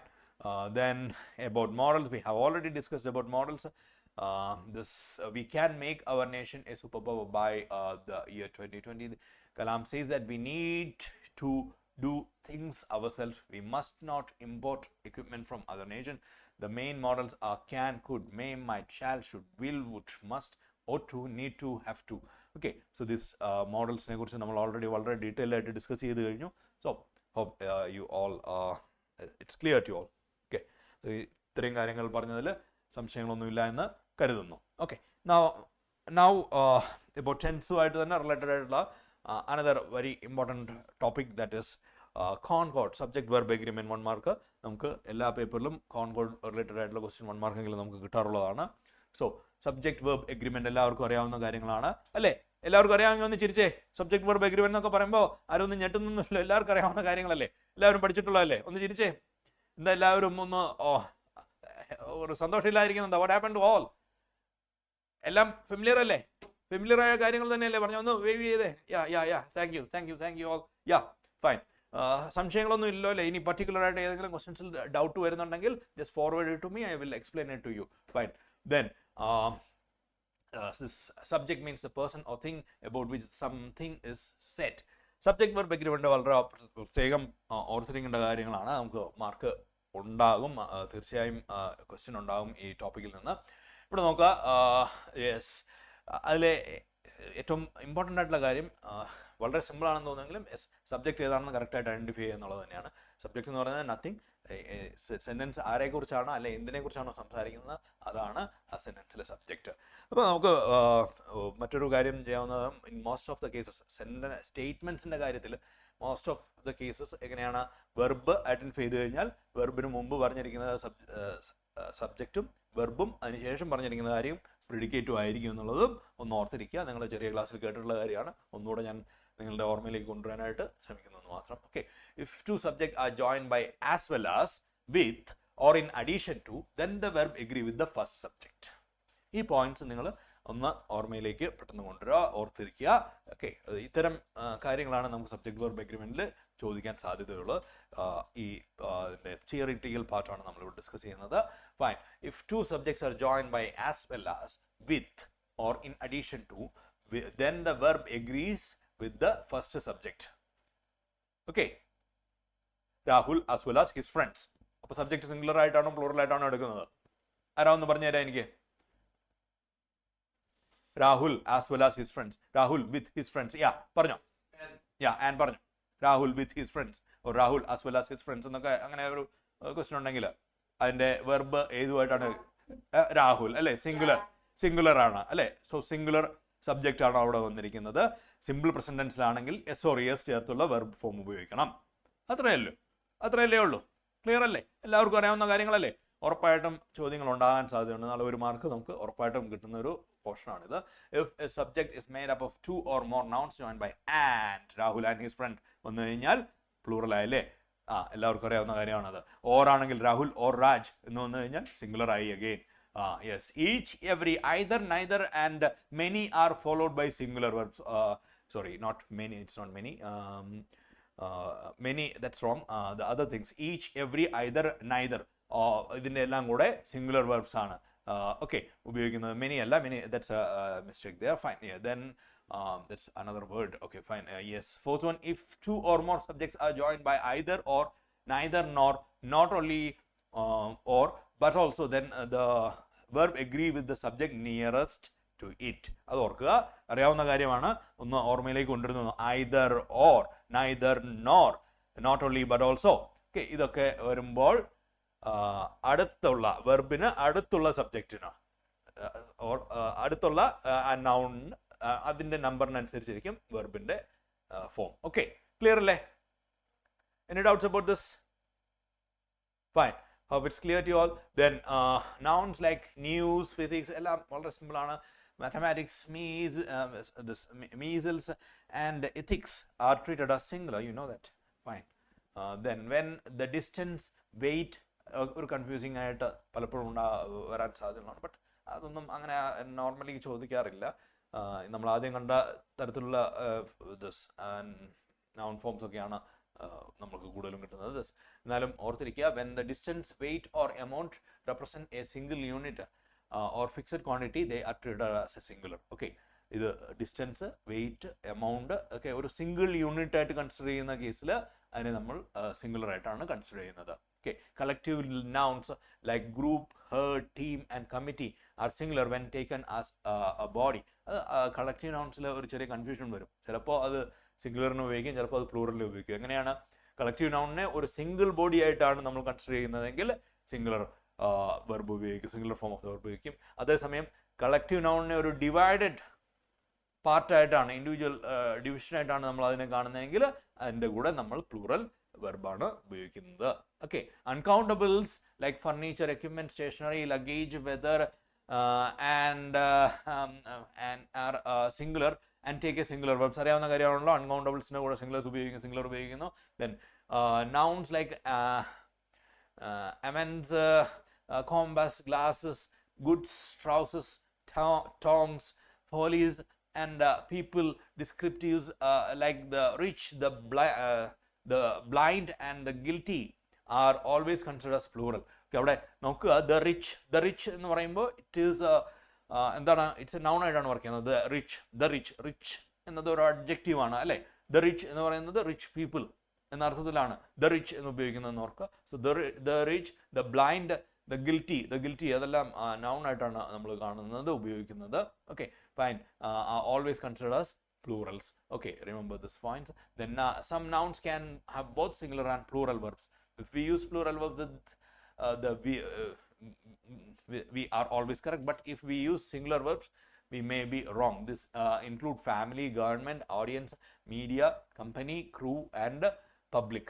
ഓക്കെ, അപ്പോൾ അതാണ് ഞാൻ പറഞ്ഞത്. കളക്റ്റീവ് നൗൺസിൻ്റെ ചിലപ്പോൾ അതിന് പ്ലൂറൽ ഫോംസ് പ്ലൂറൽ ആയിട്ട് നമ്മൾ കൺസിഡർ ചെയ്യും. If we are talking about the individuals, if we consider it as an individual parts. Okay, otherwise it is always singular. Okay, അതായത് ദിസ് കളക്റ്റീവ് നൗൺസിനെ സിംഗുലർ വെർബ് ഉപയോഗിച്ചാൽ it's always correct എന്നാണ് ഇവിടെ പറഞ്ഞിരിക്കുന്നത് അല്ലേ. But if we use singular verbs we may be so this here, but if we use singular verbs we may be wrong. This includes family, government, audience, media, company, crew and public. Fine. Hope it's clear to you all. Yeah, fine. Is it clear to you? This നമ്മൾ കുറച്ച് വളരെ basic ആയിട്ടുള്ള കാര്യങ്ങളാണ് ഗ്രാമറിൽ ഉറപ്പായിട്ടും നമുക്ക് mark വീഴുന്ന കുറച്ച് കാര്യങ്ങളാണ് നമ്മൾ ഡിസ്കസ് ചെയ്തു പോയത്. I hope it's clear to all. എല്ലാവർക്കും ഒന്ന് പെട്ടെന്ന് ഓർമ്മയിലേക്ക് കൊണ്ടുവരാൻ വേണ്ടിയാണ് ഞാനിത് ചെയ്തത്. നമ്മൾ ഇതുമായിട്ട് റിലേറ്റഡ് ആയിട്ടുള്ള കുറച്ച് ക്വസ്റ്റ്യൻസ് കൂടെ നമ്മൾ ഡിസ്കസ് ചെയ്തു പോകും. So at that time I hope it will be more clear to all. എല്ലാം ക്ലിയർ അല്ലേ? നമ്മൾ ഇതുവരെ പറഞ്ഞ കാര്യങ്ങൾ നിങ്ങൾ ആദ്യമായിട്ട് കേട്ട കാര്യങ്ങളല്ലല്ലോ, ഇതിനു മുമ്പ് കേട്ടിട്ടുള്ള കാര്യങ്ങൾ തന്നെയല്ലേ? യാ, എന്നാൽ എല്ലാവരും ഒന്ന് ചിരിച്ചേ കാണട്ടെ. Yeah, yes, thank you, fine, wonderful. നമുക്ക് ഇനി അടുത്ത ടോപ്പിക് 2 മാർക്ക് ഉറപ്പായിട്ടും കിട്ടുന്ന ഒരു ടോപ്പിക്കാണ്. നോർമലി എല്ലാ പേപ്പറിലും തന്നെ 2 മാർക്ക് വീഴുന്ന ഒരു ടോപ്പിക്കാണ്, ഉറപ്പായിട്ടും വാങ്ങിക്കേണ്ട ഒരു ടോപ്പിക്കാണ് റിപ്പോർട്ടഡ് സ്പീച്ച്. അതിൽ തെറ്റ് വരുത്താൻ പാടില്ല. റിപ്പോർട്ടഡ് സ്പീച്ച് എല്ലാവർക്കും അറിയാവുന്നതാണ്. ചെയ്യേണ്ട കാര്യങ്ങൾ എന്തെല്ലാമാണെന്ന് എല്ലാവർക്കും അറിയാവുന്ന കാര്യങ്ങളാണ് അല്ലേ? ആർക്കെങ്കിലും റിപ്പോർട്ടഡ് സ്പീച്ച് അറിയാത്തതുണ്ടോ? പക്ഷേ എന്നാലും പരീക്ഷയ്ക്ക് വരുമ്പോൾ പാസ്റ്റ് ടെൻസിലേക്ക് മാറ്റാനായിട്ട് മറക്കും, അല്ലെങ്കിൽ ദിസ് നൗ എന്നുള്ളത് ദെൻ ആക്കാനായിട്ട് മറക്കും. അങ്ങനെയുള്ള പ്രശ്നങ്ങളൊക്കെ ഉണ്ടാകും. ക്യാൻ എന്നുള്ളത് കുഡ് ആക്കാൻ മറക്കും അല്ലേ? അങ്ങനെ ഒന്നും സംഭവിക്കരുത്. അത് ശ്രദ്ധയോടുകൂടി ഫോക്കസ്ഡ് ആയിട്ട് റിപ്പോർട്ടഡ് സ്പീച്ച് ഉറപ്പായിട്ടും മാർക്ക് വീഴും. അതുകൊണ്ട് ശ്രദ്ധയോടുകൂടി തന്നെ അറ്റംപ്റ്റ് ചെയ്യണം. ഓക്കെ, ക്ലിയർ അല്ലേ? Yes, is it okay? Is it clear to you? അറിയാവുന്ന കാര്യങ്ങളാണ്, അതുകൊണ്ട് തെറ്റിക്കാതെ ശ്രദ്ധയോടുകൂടി ചെയ്യണം. ദെൻ നമുക്ക് എന്നാലും ഒന്ന് പെട്ടെന്നൊന്ന് ഓടിച്ചു പോകാം കാര്യങ്ങൾ. Okay, when the actual words spoken are quoted it is called direct speech. When we report without quoting the exact words spoken it is called indirect speech. അതിനെക്കുറിച്ചൊന്നും കൂടുതൽ ഞാൻ ഡീറ്റെയിലേക്ക് പറയുന്നില്ല. എല്ലാം 8ാം ക്ലാസ് മുതൽ നിങ്ങൾ പഠിച്ചുകൊണ്ടേയിരിക്കുന്ന കാര്യങ്ങളാണ്, അറിഞ്ഞുകൊണ്ടേയിരിക്കുന്ന കാര്യങ്ങളാണ് അല്ലേ? Then for example this Ram said I am very busy. Direct. Ram said that he was very busy then. This is indirect അല്ലേ? അതിന് കൂടുതൽ ഫർദർ എക്സ്പ്ലനേഷൻ ഇപ്പോൾ തരേണ്ട കാര്യമില്ലല്ലോ, എല്ലാവർക്കും അറിയാവുന്ന കാര്യങ്ങളല്ലേ? ആർക്കെങ്കിലും ഈ റിപ്പോർട്ടഡ് സ്പീച്ചിനെ കുറിച്ച് ഒന്നുകൂടെ എക്സ്പ്ലനേഷൻ ആവശ്യമുണ്ടെന്നുണ്ടോ? ഇല്ലെന്നാണ് ഞാൻ വിശ്വസിക്കുന്നത്. അതുകൊണ്ടാണ് ഞാൻ പെട്ടെന്ന് പോകുന്നത്. ആർക്കെങ്കിലും ഒന്ന് കുറച്ചുകൂടെ എങ്ങനെയാണ് റിപ്പോർട്ടഡ് സ്പീച്ചിലേക്ക് മാറ്റുന്നതെന്ന് അറിയണമെന്നുണ്ടോ? ഇല്ല, fine. Yeah, some of you. Okay, it will take a long time, a lot of time required for that. Still ഞാൻ പെട്ടെന്നൊന്ന് പറഞ്ഞു പോകാം കേട്ടോ. എന്താണ് ദിസ്? യാ, ഒരു സിമ്പിൾ എക്സാമ്പിൾ തന്നെ എടുത്തിട്ട് ഞാൻ പറയാം. Yeah, he said I am going. Okay, അപ്പോൾ നിങ്ങൾ ഓർക്കുക, ഇവിടെയും ഞാൻ ഇന്നലെ പറഞ്ഞതുപോലെ ടെൻസ് കൺസിസ്റ്റൻസി എന്ന് പറയുന്ന ഒരു പോയിന്റ് ഉണ്ട്. ഇവിടെ എന്താണ്? സെഡ് എന്ന് പറഞ്ഞു കഴിഞ്ഞു അല്ലേ? പറഞ്ഞു എന്നാണ് അതിൻ്റെ അർത്ഥം, കഴിഞ്ഞു പോയ കാര്യമാണ്. That word is called the reporting verb. Reporting verb അല്ലേ? Said, told, asked, inquired, questioned അല്ലെങ്കിൽ റിക്വസ്റ്റഡ്, ഇങ്ങനെയൊക്കെ പറയുന്ന ഏതെങ്കിലും ഒരു വേർഡ് നമ്മൾ ആപ്റ്റായിട്ട് യൂസ് ചെയ്യണം റിപ്പോർട്ട് ചെയ്യാനായിട്ട്. ആ വെർബ് ചിലപ്പോൾ നമ്മൾ പ്രസന്റ് ടെൻസിൽ ഉപയോഗിക്കും. He says, okay, the teacher says. Okay, അങ്ങനെ പ്രസന്റ് ടെൻസിൽ ഉപയോഗിച്ചാൽ there is no problem. Then പിന്നെ ടെൻസിൽ മാറ്റമൊന്നും വരുത്തേണ്ട കാര്യമില്ല. പക്ഷേ ഈ റിപ്പോർട്ടിംഗ് വെർബ് പാസ്റ്റ് ടെൻസിലായി കഴിഞ്ഞാൽ ശ്രദ്ധിക്കേണ്ട കാര്യം എന്താണ്? As per the rule, grammatical correctness, grammar rule തന്നെയാണ്. എന്താണ്? Main clause. ഹീ സെഡ് എന്ന് പറയുന്നത് ഒരു മെയിൻ ക്ലോസ് ആണ്. ബാക്കി വരുന്നത് that he was A good boy. Okay, പിന്നാലെ വരുന്നത് അതിനെ ഡിപ്പെൻഡ് ചെയ്തിട്ടുള്ള ഒരു ക്ലോസ് ആണ്. ഓക്കെ, സോ ആ ഡിപ്പെൻഡൻറ്റ് ക്ലോസിൽ പാസ്റ്റ് ടെൻസേ പറ്റുകയുള്ളൂ. എക്സെപ്റ്റ് ചില എക്സെപ്ഷൻസ് ഉണ്ട്. ലൈക്ക് യൂണിവേഴ്സൽ ട്രൂത്തിനെ കുറിച്ച് പറയുമ്പോൾ നമുക്കത് പ്രശ്നമില്ല. അല്ല എങ്കിൽ ചില situation he is A good boy എന്നുള്ളത് ചിലപ്പോഴൊക്കെ നമുക്കത് മാറ്റാതെ തന്നെ പറയാൻ പറ്റും അല്ലേ. ഇഫ് അത് റിലവൻ്റ് ആയിട്ടുള്ള കാര്യമാണ് എങ്കിൽ നമുക്കത് ടെൻസ് മാറ്റാതെ പറയാൻ പറ്റും. ബട്ട് നമ്മുടെ ക്വസ്റ്റ്യൻ പേപ്പറിലേക്ക് വരുമ്പോൾ he is A good boy എന്ന് എഴുതരുത്, he was A good boy എന്ന് തന്നെ എഴുതണം. അതാണ് ഗ്രാമാറ്റിക്കൽ കറക്റ്റ്നസ്. എന്തുകൊണ്ടാണെന്ന് ഞാൻ പറഞ്ഞു, സെഡ് എന്ന് വന്നു കഴിഞ്ഞു, ഇറ്റ്സ് ഓൾറെഡി പാസ്റ്റ് ടെൻസ് ആണ്. ഇപ്പോൾ പറഞ്ഞ കാര്യത്തെക്കുറിച്ചാണ് അത് റിപ്പോർട്ട് ചെയ്താണ് നമ്മൾ പറയുന്നത്, ആ കുട്ടിയെക്കുറിച്ചല്ല നമ്മളിപ്പോൾ പറയുന്നത്, ആ പറഞ്ഞ കാര്യം നമ്മൾ റിപ്പോർട്ട് ചെയ്ത് പറയുകയാണ്.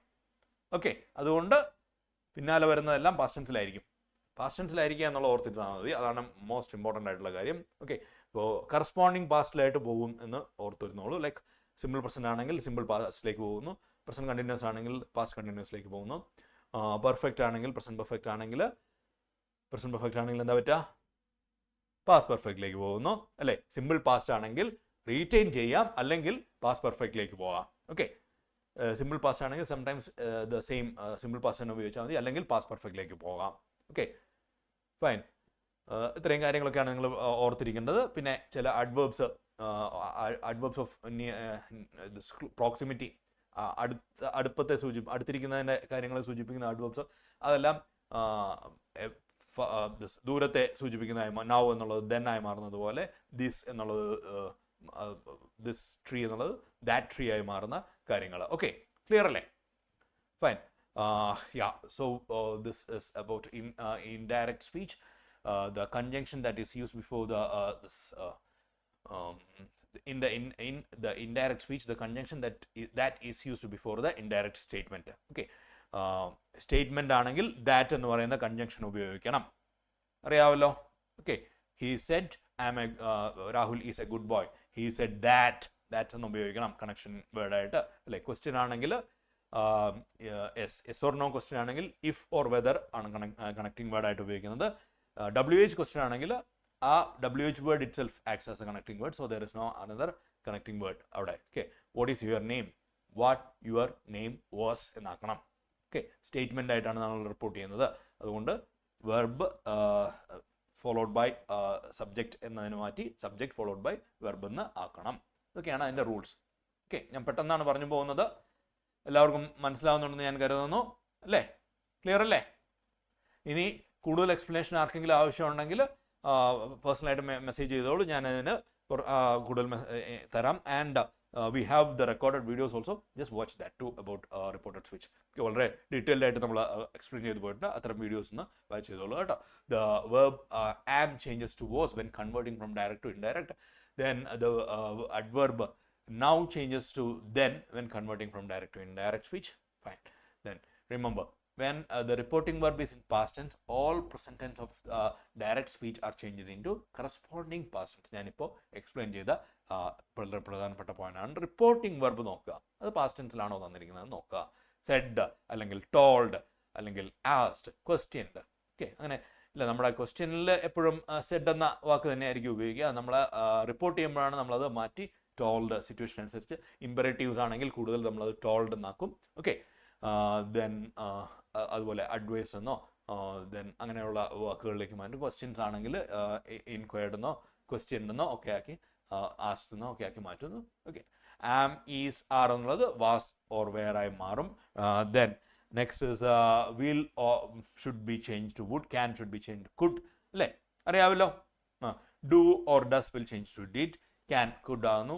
want, like, no, go and so on. wanted, liked, knew, went and so on. Okay, clear അല്ലേ? Those who asked for clarification, I hope it's clear to you all. ചോദിച്ചവർക്ക് സംശയം ഉണ്ടായിരുന്നവർക്ക് ക്ലാരിറ്റി വന്നോ? Fine, thank you, fine.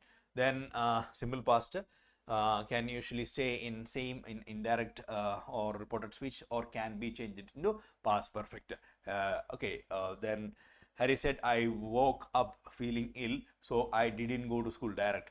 Harry said that he woke up feeling ill, so he didn't go to school. It's okay. Or Harry said he had woken up feeling ill, so he hadn't gone to school. Indirectly മാറ്റാം. Okay, clear അല്ലേ? Fine. That's about direct and indirect speech. Fine. I hope it's clear to you all. Any doubts, any confusion about this, regarding this? Fine. If you need any further clarification, you can ask me, you can just message me. I'll respond to that. I'll give you the further explanation, and videos are available. Our videos are there. I have shared the videos, and you might have it in your playlist. Check it. Fine. Then the next important topic, that's determiners. Again 2 marks നമ്മൾ expect ചെയ്യുന്ന ടോപ്പിക്കാണ്. ഇതിൽ ചിലതിലൊക്കെ ചിലപ്പോൾ 1 മാർക്കേ വരുള്ളൂ. മറ്റോ ഈ grammar പാർട്ടിൽ നമുക്ക് 5-6 സ്പെഷ്യൽ ടോപ്പിക്സ് ആണുള്ളത്. ഗ്രാമറിൽ സ്പെസിഫിക് ടോപ്പിക്സ് ആണുള്ളത്. അതിൽ ചിലപ്പോൾ ഒരെണ്ണത്തിൽ നിന്ന് 3 മാർക്കിൻ്റെ വരാം, ഒരെണ്ണത്തിൽ നിന്ന് ഒരെണ്ണേ വരുള്ളൂ. അങ്ങനെ ആണ് കോമൺ. അല്ലെങ്കിൽ മിക്കവാറും ഈ ഡിറ്റർമിനേഴ്സ് അതിൽ നിന്നെല്ലാം 2 മാർക്കിൻ്റെ ക്വസ്റ്റ്യൻ നമ്മൾ എക്സ്പെക്ട് ചെയ്യുന്നുണ്ട്. 2-3 മാർക്ക് വരെ നമുക്ക് എക്സ്പെക്ട് ചെയ്യുന്ന പോർഷൻസ് ആണ് ഇതൊക്കെ. So determiners are the words that decide or fix the meaning of A noun. Thus, determiners are words that decide the limit or determine something about a noun or a pronoun that follows. അല്ലെ, ഒരു നൗണിൻ്റെ അല്ലെങ്കിൽ പ്രൊനൗണിൻ്റെ മുൻപിൽ ആയിട്ട് അതിനെ സൂചിപ്പിക്കാൻ വേണ്ടി, അതിനെ determine ചെയ്യാൻ വേണ്ടി, അതിനെ ഡിഫൈൻ ചെയ്യാൻ വേണ്ടി, അല്ലെങ്കിൽ അതിനെ ഒന്ന് പോയിന്റ് ഔട്ട് ചെയ്യാൻ വേണ്ടി ഉപയോഗിക്കുന്ന വാക്കുകളാണ് determiners. Okay, so this I have a few pens with me. She put some oil in the frying pan. There are many windows in this house. She has spent a great deal of time in the east. So ഇവിടെയെല്ലാം determiners ഉപയോഗിച്ചിരിക്കുന്നത് the east, many windows, the frying pan, a few pens.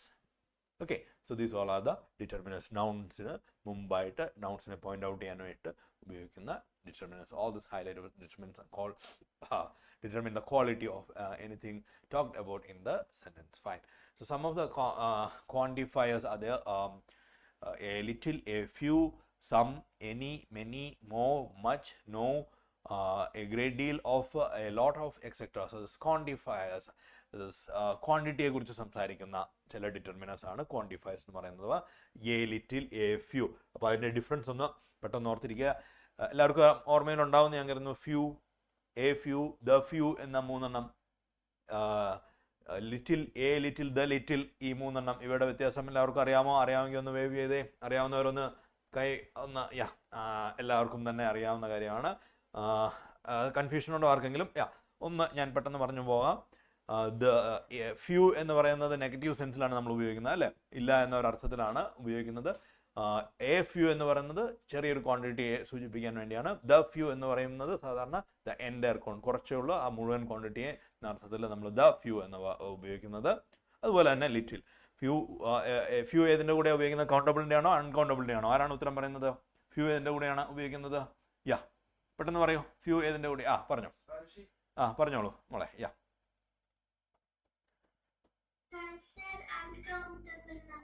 Few, few. Few is with countables, അല്ലേ? തെറ്റിക്കരുത്, തെറ്റിപ്പോകരുത്. Few കൗണ്ടബിൾസിൻ്റെ കൂടെയും little ആണ്, അല്ലേ, അൺകൗണ്ടബിൾസിൻ്റെ കൂടെയും. അപ്പോൾ A few, A little, the little, ആ 3 എണ്ണത്തിൻ്റെ ഡിഫറൻസ് എല്ലാവർക്കും ക്ലിയർ ആയിട്ട് ഓർമ്മയിൽ വന്നു എന്ന് ഞാൻ കരുതുന്നു. ഓക്കെ അല്ലേ? കോൺഫിഡൻ്റ് അല്ലേ? Okay, fine. Indefinite determiners, definite determiners. Okay, definite എന്ന് പറയുമ്പോൾ ദ, അല്ലേ, ദ പാർക്ക് എന്ന് പറയുന്നതും എ പാർക്ക് എന്ന് പറയുന്നതും, ദ ബോയ് എന്ന് പറയുന്നതും എ ബോയ് എന്ന് പറയുന്നതിലും ഡിഫറൻസ് എല്ലാവർക്കും അറിയാമല്ലോ. ദ ബോയ് എന്ന് പറയുന്നത് ഒരു സ്പെസിഫിക്, ഒരു പർട്ടിക്കുലർ ബോയ്. പറയുന്നയാൾക്കും കേൾക്കുന്നയാൾക്കും അറിയാം. In that case we use the. A, anyone, ആരുമാകാം.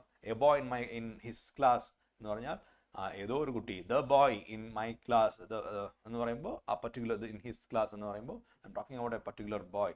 Okay, fine. Have it's clear? Then another thing, active voice. Active voice അങ്ങനെ ഡയറക്റ്റ് ആയിട്ട് നമുക്ക് വരാറില്ല, ബട്ട് ടെൻസിൻ്റെ കേസിലൊക്കെ നമുക്ക് കയറി വരാം. ചിലപ്പോഴൊക്കെ 1 മാർക്ക് എന്നുള്ള ഒരു ക്വസ്റ്റ്യനൊക്കെ ആയിട്ട് നമുക്ക് കിട്ടാറുണ്ട്. അതുകൊണ്ട് ഞാനത് അതും ഒന്ന് ഇൻക്ലൂഡ് ചെയ്തു എന്നേ ഉള്ളൂ. This active and passive voice ഓർമ്മയിലുണ്ടോ? ആക്റ്റീവ് ആൻഡ് പാസീവ് വോയിസ് ഒക്കെ പഠിച്ചോ? ഈ കൊല്ലം പഠിച്ചിട്ടുണ്ടോ ആക്റ്റീവ് വോയിസ്, പാസീവ് വോയിസ് ഒക്കെ? അത് ഒന്ന് ഓർമ്മയിൽ വയ്ക്കുന്നത് നല്ലതാണ്. ബിക്കോസ് ദിസ് ടെൻസ് കൺസിസ്റ്റൻസി അല്ലെങ്കിൽ അങ്ങനെയുള്ള കാര്യങ്ങളൊക്കെ ആയിട്ട് ചിലപ്പോൾ കയറി വരാറുണ്ട് ദിസ് ആക്റ്റീവ് വോയിസിൻ്റെ ക്വസ്റ്റ്യൻസും, ആക്റ്റീവ് ആൻഡ് പാസീവ് വോയിസിൻ്റെ ക്വസ്റ്റ്യൻസും. ഓക്കെ, സോ ദിസ് ഇതിൻ്റെ ബേസിക് ഡിഫറൻസ് എന്ന് പറഞ്ഞാൽ ആക്റ്റീവ് വോയിസ് എന്ന് പറയുമ്പോൾ ആക്റ്റീവ് ആയിരിക്കും, അല്ലെ? ആരാ ആക്റ്റീവ് ആയിരിക്കും? പറഞ്ഞേ, ആരാ ആക്റ്റീവ് ആയിരിക്കും? ആക്റ്റീവ് വോയിസ് എന്ന് പറഞ്ഞാൽ ആരാണ് active? Yeah, who is going to give you this answer? ആരാണ് ആക്റ്റീവ് ആയിരിക്കും ആക്റ്റീവ് വോയിസിൽ? പറഞ്ഞേ. യാ, എൽന പറഞ്ഞോ. Who is active in active voice? Subject. Yes, exactly. Subject അല്ലേ? Subject is responsible for the action, so it is active voice. Okay, passive voice, the subject is the receiver of the effect of that action, so it's passive voice. Okay, fine. When the object is acted upon by the subject, the sentence is written in passive voice. Cricket is played by him. Okay, clear അല്ലേ? അവിടെ subject cricket ആണ്, cricket അവിടെ passive ആണ്, so that's passive voice. Cricket is played. Is played എന്ന form ഉപയോഗിച്ചിരിക്കുന്നു, simple present tense ആണ്. Okay, fine. So this active and passive വോയിസിൽ difference മാറ്റം വരുന്നത്. ഗിവ്സ് എന്നുള്ളത് am, are, is given depending on the subject. Subject ഏതാണോ അതിനനുസരിച്ചാണ് നമ്മൾ പാസീവിൽ ഓക്സിലറി ഉപയോഗിക്കുക. Okay, fine. ദെൻ ഗേവ് എന്നുള്ളത് വാസ് ഓർ വെയർ ഗിവൺ ആയി മാറും. Will give, will be given ആയി മാറും. Am, are, is giving, is am, are, is being given ആയി മാറുന്നു. ഓക്കെ, എല്ലാവർക്കും അറിയാവില്ല ഇതിൻ്റെ റൂൾസ് ഒക്കെ. ഞാൻ എക്സ്പ്ലെയിൻ ചെയ്ത് തരേണ്ട കാര്യമില്ലല്ലോ. പാസീവ് വോയിസിൻ്റെ ഒക്കെ വീഡിയോസ് നമ്മുടെ കയ്യിലുണ്ട്, നമ്മൾ ചെയ്തിട്ടുണ്ട്. Hope it's clear to all. നിങ്ങൾക്ക് അറിയാം. ആൻഡ് നമ്മൾ എക്സ്പെക്ട് ചെയ്യുന്നത് അത് ഡയറക്റ്റായിട്ട് അങ്ങനെ കിട്ടാറില്ല. 1 മാർക്കൊക്കെ ചിലപ്പോൾ കയറി വന്നാലേ ഉള്ളൂ. Okay, fine. Then change of voice, active voice and passive voice. Fine. Okay, so this I'm not explaining all this in detail now. Fine. This I hope. Yeah, here നമുക്ക് ചില പ്രീവിയസ് ഇയർ ക്വസ്റ്റ്യൻസ് ഒക്കെ നോക്കിയിട്ടുള്ള അതിൻ്റെ base ചെയ്തിട്ടുള്ള കുറച്ച് grammar exercises ആണ്. നമുക്കൊന്ന് somebody is raising the hand. Are you ready to give the answers? നമുക്ക് നോക്കാം. First one പറഞ്ഞോ. Yes, Ishika. We are pleased to inform you that your proposal for the upcoming project has been endorsed by the board of directors.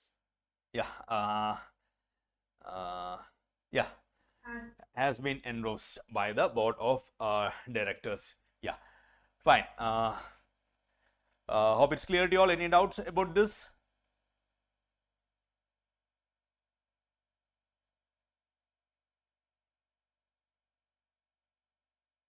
No. Fine, very good. അങ്ങനെയുള്ള ചില കേസുകളിലൊക്കെയാണ് ഈ active voice, passive voice ഒക്കെ കയറി വരിക അല്ലേ? Fine. Then next one, who will give me the answer for this, the second question? പറഞ്ഞോ.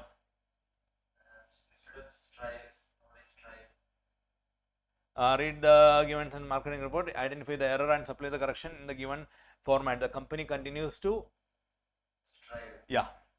To അങ്ങനെയുള്ള this മോഡൽസിൻ്റെ കൂടെ വെർബിൻ്റെ മാറ്റിയുള്ള ഫോംസ് തരാം, അല്ലെങ്കിൽ 2+ ഇങ്ങനെയുള്ള ഫോംസ് തരാം.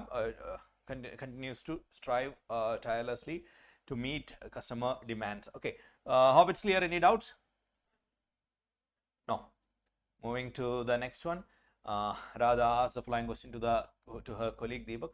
Have you finalized the magazine content to be submitted tomorrow? Report Reha's questions correctly. Fine. So ആരാ ഒന്ന് ആൻസർ അറ്റംപ്റ്റ് ചെയ്ത് നോക്കിയെന്നാ? യെസ്, ഗുഡ് ഈവനിങ്, പറഞ്ഞോളൂ.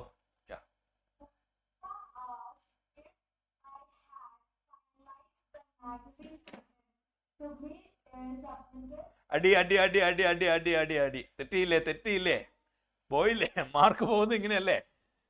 എവിടെയാ തെറ്റിയേ? ആരാ പറഞ്ഞു കൊടുക്കുന്നത് തെറ്റിയത് എന്താന്ന്? നിരഞ്ജന, ഒന്ന് ആ തെറ്റ് തിരുത്തി കൊടുത്തേ.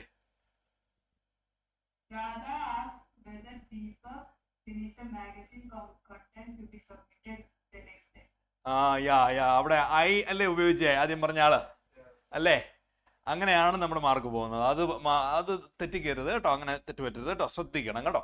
യെസ്, ദാറ്റ്സ് വൈ ദിസ് ഇവിടെ we finalize yes, either use he അല്ലെങ്കിൽ use the name. Okay, clear അല്ലേ? ആ മിസ്റ്റേക്ക് മനസ്സിലായല്ലോ? മനസ്സിലായില്ലേ? Is it clear to you?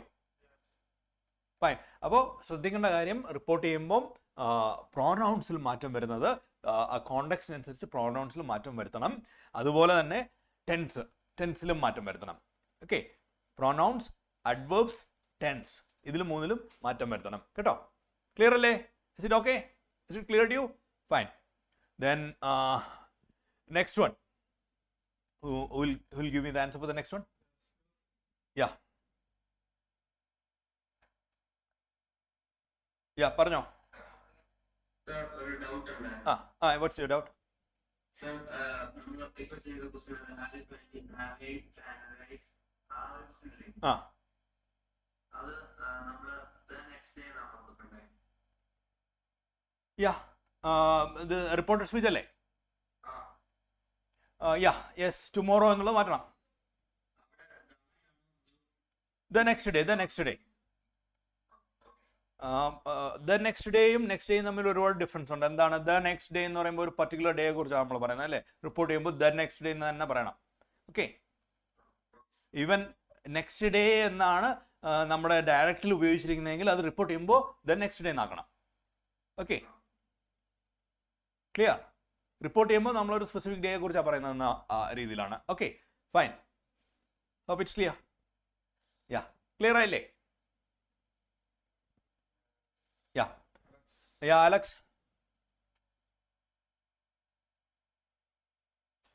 Yes Alex. അടുത്ത ആൻസർ പറഞ്ഞു എന്നാ അലക്സ് പറഞ്ഞോ. യെസ്.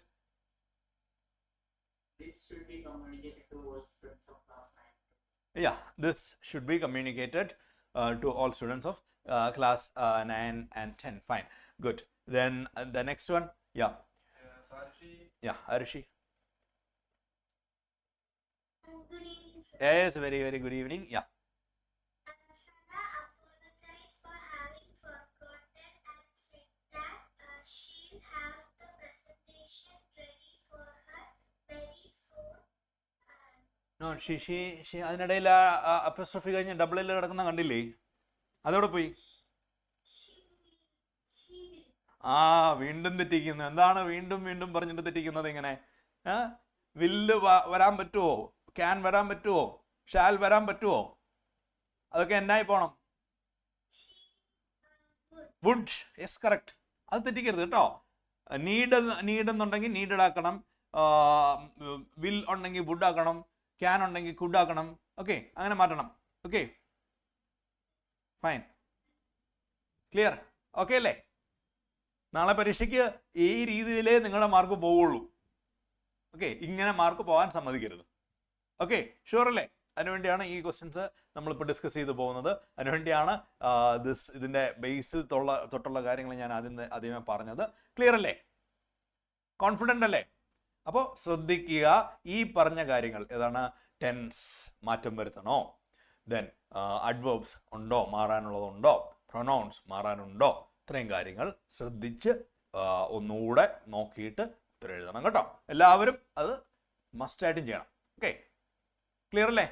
കാരണം ആ ഒരു ടൈം, ആ ഒരു സമയം നമ്മൾ പെട്ടെന്ന് ഉത്തരം എഴുതുമ്പോൾ ചിലപ്പോൾ നമ്മുടെ മനസ്സിൽ അത് വരില്ല. ഓക്കെ, അതുകൊണ്ടാണ് ഞാൻ പറയുന്നത് എഴുതി കഴിഞ്ഞിട്ട് ഒന്നുകൂടെ ചെക്ക് ചെയ്യണം അത്. ഓക്കെ, ടെൻസ് കൺസിസ്റ്റൻസി ഉണ്ടോ നിങ്ങൾ റിപ്പോർട്ട് ചെയ്യുന്ന സമയത്ത്? ഓക്കെ, മാറ്റേണ്ട വാക്കുകൾ മാറ്റിയിട്ടുണ്ടോ എന്നുള്ള കാര്യം വീണ്ടും ചെക്ക് ചെയ്യണം കേട്ടോ. പലപ്പോഴും നമുക്ക് ഇങ്ങനെയുള്ള സിമ്പിളായിട്ടുള്ള മിസ്റ്റേക്സ് വരും, മാർക്ക് പോകും, ഒരു മാർക്ക് നമ്മുടെ കയ്യിൽ നിന്ന് പോകും. Okay, don't let that happen. Fine.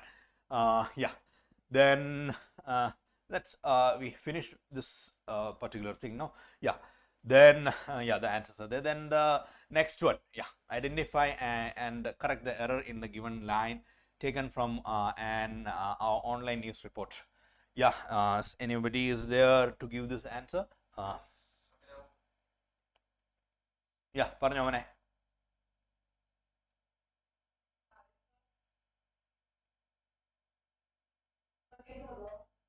കേൾക്കാം, പറഞ്ഞോളൂ.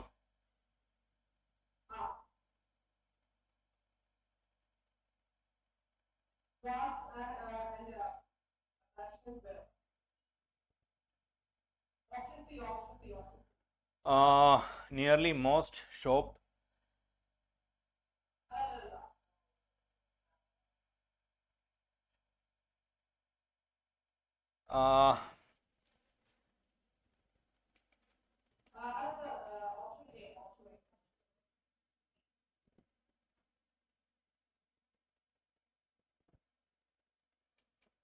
Yeah, 1 minute, just a minute. Let me check this. Yeah. it's not the problem with the verb, but with the nearly most shop is not correct. Nearly every shop was closed for the public holiday. Okay, fine. Next one. Complete the given school announcement by selecting the correct option to fill in the blank. Yeah.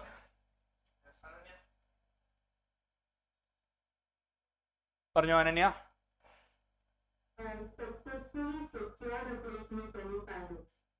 അതിൽ ആർക്കും സംശയം ഉണ്ടെന്ന് തോന്നുന്നില്ല അല്ലേ? വളരെ simple ആയിട്ടുള്ള ഒരു ചോദ്യമാണല്ലേ? Successfully secured a place in the semi-finals. Fine, very simple. Has secured. Okay, perfect tense ഉപയോഗിച്ചിരിക്കുന്നു. Clear അല്ലേ? Yeah. Then next one. Yes, complete the given sentence about the reaction of some friends by selecting correct option. Yeah, will give me the answer. The group of friends excited at the prospect of their upcoming adventure. Yes. The group of friends were excited at the prospect of their upcoming adventure. Were excited. The group of friends. Why then? Yes.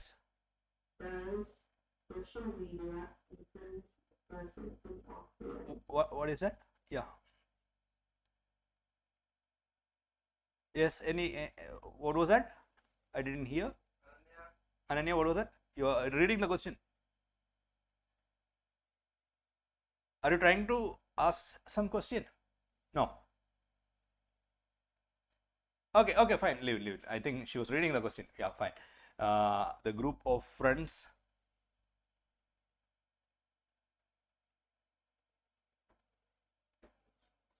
The group of friends. What is the answer?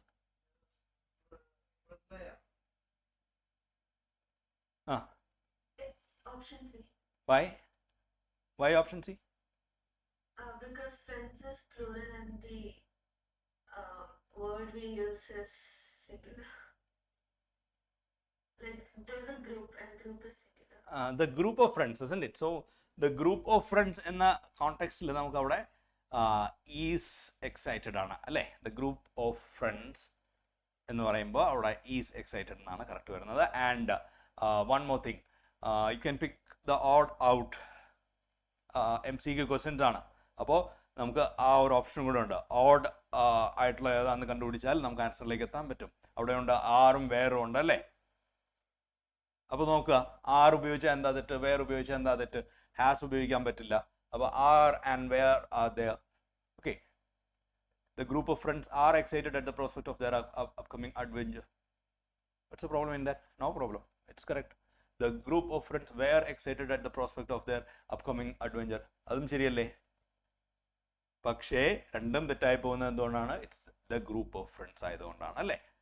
അതിനെ നമ്മൾ സിംഗിളറായിട്ട് consider ചെയ്യുന്നത് കൊണ്ടാണ് is അവിടെ ഉപയോഗിക്കുന്നത്. Okay, so MCQ questions ആണ്. MCQ ക്വസ്റ്റ്യൻസിന് നമുക്ക് sometimes നമുക്ക് അങ്ങനെ ഓപ്ഷൻസിൽ നിന്ന് ആൻസറിലേക്ക് വരാനായിട്ടും സാധിക്കും. അതും നിങ്ങൾ നോക്കുക. മറ്റ് ഓപ്ഷൻസും കൂടെ ഒന്ന് ട്രൈ ചെയ്ത് നോക്കുക. Will it suits or not. Okay, അല്ലെങ്കിൽ അതിൽ നിന്ന് ഓഡായിട്ടുള്ള ഒരു ഓപ്ഷൻ ആയിരിക്കും നമ്മുടെ ആൻസർ മോസ്റ്റ് പ്രോബബ്ലി അല്ലേ?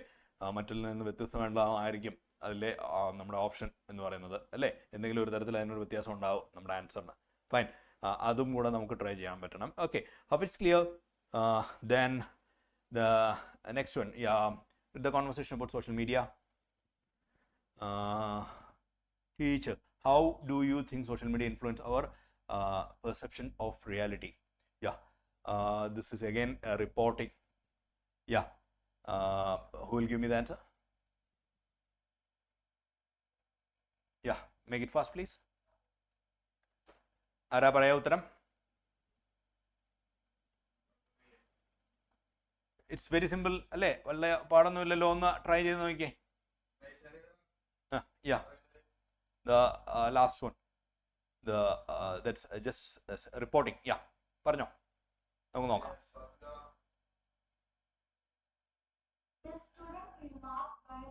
showing the highlight reels of the people's life.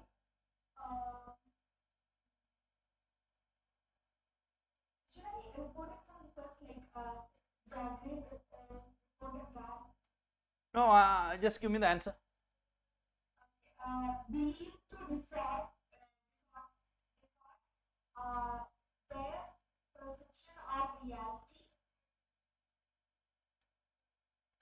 The student remarked by only showing the highlight reels of people lives. Okay, I believe it. അവിടെ റിപ്പോർട്ടിങ്ങിൽ നമുക്ക് ഒരു പ്രശ്നം വരുന്ന അങ്ങനെയാണ്. ആ കോണ്ടെക്സ്റ്റ്, ആ സെൻറ്റൻസ് എങ്ങനെയാണ് തന്നിരിക്കുന്നത്, അതിൻ്റെ ഏത് ഭാഗം വരെയാണ് നമുക്ക് ഇവിടെ ഓൾറെഡി തന്നിരിക്കുന്നത് എന്നത് ചിലപ്പോൾ നമുക്ക് ഐഡൻറ്റിഫൈ ചെയ്യാൻ പറ്റാതെ പോകും. അത് ഒരു പ്രോബ്ലമായി വരാം. ഈ ക്വസ്റ്റ്യൻ അങ്ങനെ ഒരു പ്രോബ്ലം ഉണ്ട്. ഇത് എങ്ങനെ എവിടെ നിന്ന് സ്റ്റാർട്ട് ചെയ്യണം? അസ് യു ആസ്റ്റ്, ഇത് ആദ്യം തൊട്ട് റിപ്പോർട്ട് ചെയ്യണോ? യെസ്, ഇറ്റ്സ് ആക്ച്വലി അതിൻ്റെ ആദ്യം തൊട്ടുള്ള റിപ്പോർട്ടിംഗ് ആണ് നമുക്ക് വേണ്ടത്. The student remarked by only showing the highlighted reels of people's lives. Okay, I believe that it distorts our perception of reality by only showing the highlighted reels of people's life. Okay, remarked by only showing the highlight reels of that the highlight reels of people's lives. അപ്പോൾ ആ last part already അവിടെ തന്നു കഴിഞ്ഞു അല്ലേ? Student remarked by only showing the reels of people's lifes അവിടെ വരെ തന്നാണ്. I believe it distorts our perception of reality എന്നതാണ് നമ്മൾ റിപ്പോർട്ട് ചെയ്യേണ്ടത്. കൺഫ്യൂസ്ഡ് ആയോ? ഇല്ലല്ലോ. അവിടെ ഏതാണ് റിപ്പോർട്ട് ചെയ്യേണ്ടതെന്ന് മനസ്സിലായോ? എവിടെ വരെ റിപ്പോർട്ട് ചെയ്ത് തന്നിട്ടുണ്ടെന്ന് കിട്ടിയോ? ഒന്നുകൂടെ പറഞ്ഞു തരണോ? ആ ക്വസ്റ്റ്യൻ്റെ ആ ലാസ്റ്റ് ഭാഗം അവിടെ ഓൾറെഡി റിപ്പോർട്ട് ചെയ്ത് തന്നിട്ടുണ്ട് നമുക്ക്, പകുതി ഭാഗം. Highlight reels of people's lifes അല്ലേ? The student remarked by only showing the highlight reels of people's lives. Okay, എന്താണ് പിന്നെ എന്താ ബാക്കിയുള്ള? I believe it distort our perception of reality. അതാണ് ഇനി റിപ്പോർട്ട് ചെയ്യാൻ ബാക്കിയുള്ളത്. കിട്ടിയോ? അതെങ്ങനെ റിപ്പോർട്ട് ചെയ്യും?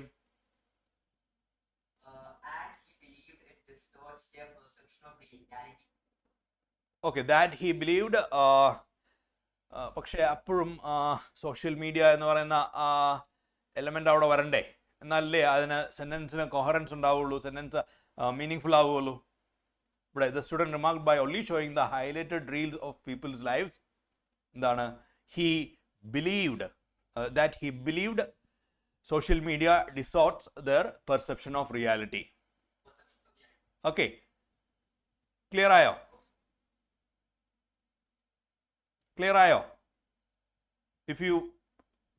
if there is no social media in that, ആ റിപ്പോർട്ടിംഗ് കംപ്ലീറ്റ് ആവില്ല അല്ലേ? ശരിയായില്ലേ? ക്ലിയർ ആയില്ലേ എല്ലാവർക്കും? Is it clear?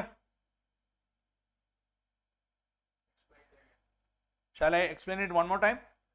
യാ, നമുക്ക് ആ ക്വസ്റ്റ്യൻ ഒന്നുകൂടെ. അപ്പോൾ ഇത്തരം ക്വസ്റ്റ്യൻസ് ആണ് വരുന്നതെങ്കിൽ ആ ക്വസ്റ്റ്യൻ മൾട്ടിപ്പിൾ ടൈംസ് വായിച്ച് നോക്കിയിട്ട് തന്നെ ആൻസറിലേക്ക് പോവുള്ളൂ. അപ്പോൾ teacher, how do you think social media influences our perception of reality? ഇങ്ങനെ ഒരു ചോദ്യം ചോദിച്ചു. അതിനുള്ള കുട്ടിയുടെ ഉത്തരം ഇതാണ്: I believe it distorts our perception of reality. എൻ്റെ ആൻസർ അതാണ്. I believe it distorts our perception of reality by only showing the highlight reels of people's lifes. Okay, അപ്പോൾ അത് അതിൻ്റെ അഡീഷണൽ ആയിട്ട് അവൻ പറഞ്ഞിരിക്കുന്ന ഒരു കാര്യമാണ്. By only showing the highlight reels of. അതിൻ്റെ റിപ്പോർട്ടിംഗ് നമുക്ക് തന്നിരിക്കുന്ന ഭാഗം നോക്കിയത്. The student remarked by only showing the highlighted reels of people's lives. അവിടെ വരെ നമുക്ക് തന്നു. പിന്നെ എന്താ ബാക്കി പറയാനുള്ളത്? he believed it എന്നുള്ളത് എന്താണ്? what is that it actually? what is that it? ആ ഇറ്റിനെ നമുക്ക് മാറ്റണ്ടേ? എന്തായിട്ടാ മാറ്റണ്ടേ? സോഷ്യൽ മീഡിയ ആയിട്ട് മാറ്റണം അല്ലേ? ക്ലിയർ ആയോ? യാ, സോ അതാണ് കോണ്ടെക്സ്റ്റുവലായിട്ട് റിപ്പോർട്ടഡ് സ്പീച്ച് വരുമ്പോൾ ശ്രദ്ധിക്കേണ്ട കാര്യങ്ങൾ. അതാണ് ഞാൻ പറഞ്ഞത്. നമുക്കവിടെ ദിസ് പ്രൊനൗൺസ് ഉണ്ടെങ്കിൽ അത് ഐ ആയിക്കോട്ടെ, യു ആയിക്കോട്ടെ, ഇറ്റ് ആയിക്കോട്ടെ, ദേ ആയിക്കോട്ടെ, ഏത് പ്രൊനൗൺ ആണെങ്കിലും അതിനെ നമ്മുടെ ആ കോണ്ടെക്സ്റ്റിൽ അത് മെൻഷൻ ചെയ്തിട്ടുണ്ടെങ്കിൽ ആ പർട്ടിക്കുലർ നൗണിലേക്ക് റീപ്ലേസ് ചെയ്യേണ്ടി വരും. As in this case it distorts എന്ന് നമുക്ക് അവിടെ പറയാൻ പറ്റില്ല. മറിച്ച് ദ സോഷ്യൽ മീഡിയ എന്ന വേർഡിലേക്ക് ആ ഇറ്റിനെ മാറ്റിയിട്ട് വേണം നമ്മൾ ആൻസർ എഴുതാൻ. ക്ലിയർ ആയോ? അതാണ് അവിടുത്തെ ഒരു ടഫ്നെസ്, ഒരു അല്പം ബുദ്ധിമുട്ടുള്ള കാര്യം. Okay, hope it's clear. Is it clear? അപ്പോൾ ഇത്തരം ചോദ്യങ്ങളൊക്കെയാണ് നമ്മൾ എക്സ്പെക്ട് ചെയ്യുന്നത്. റിപ്പോർട്ടഡ് സ്പീച്ചിൽ ഒരെണ്ണം ഇതുപോലെ ചിലപ്പോൾ ഇത്തിരി ടഫ് ആയിരിക്കും, ഒരെണ്ണം വളരെ സിമ്പിൾ ആയിരിക്കും. രണ്ടിലും നമുക്ക് ചിലപ്പോൾ മാർക്ക് പോകും. എന്താണെന്ന് പറഞ്ഞാൽ ടെൻസ് മാറാനുള്ളത് മാറ്റിയിട്ടുണ്ടാവില്ല, പ്രൊനൗൺസ് മാറാനുള്ളത് മാറ്റിയിട്ടുണ്ടാവില്ല.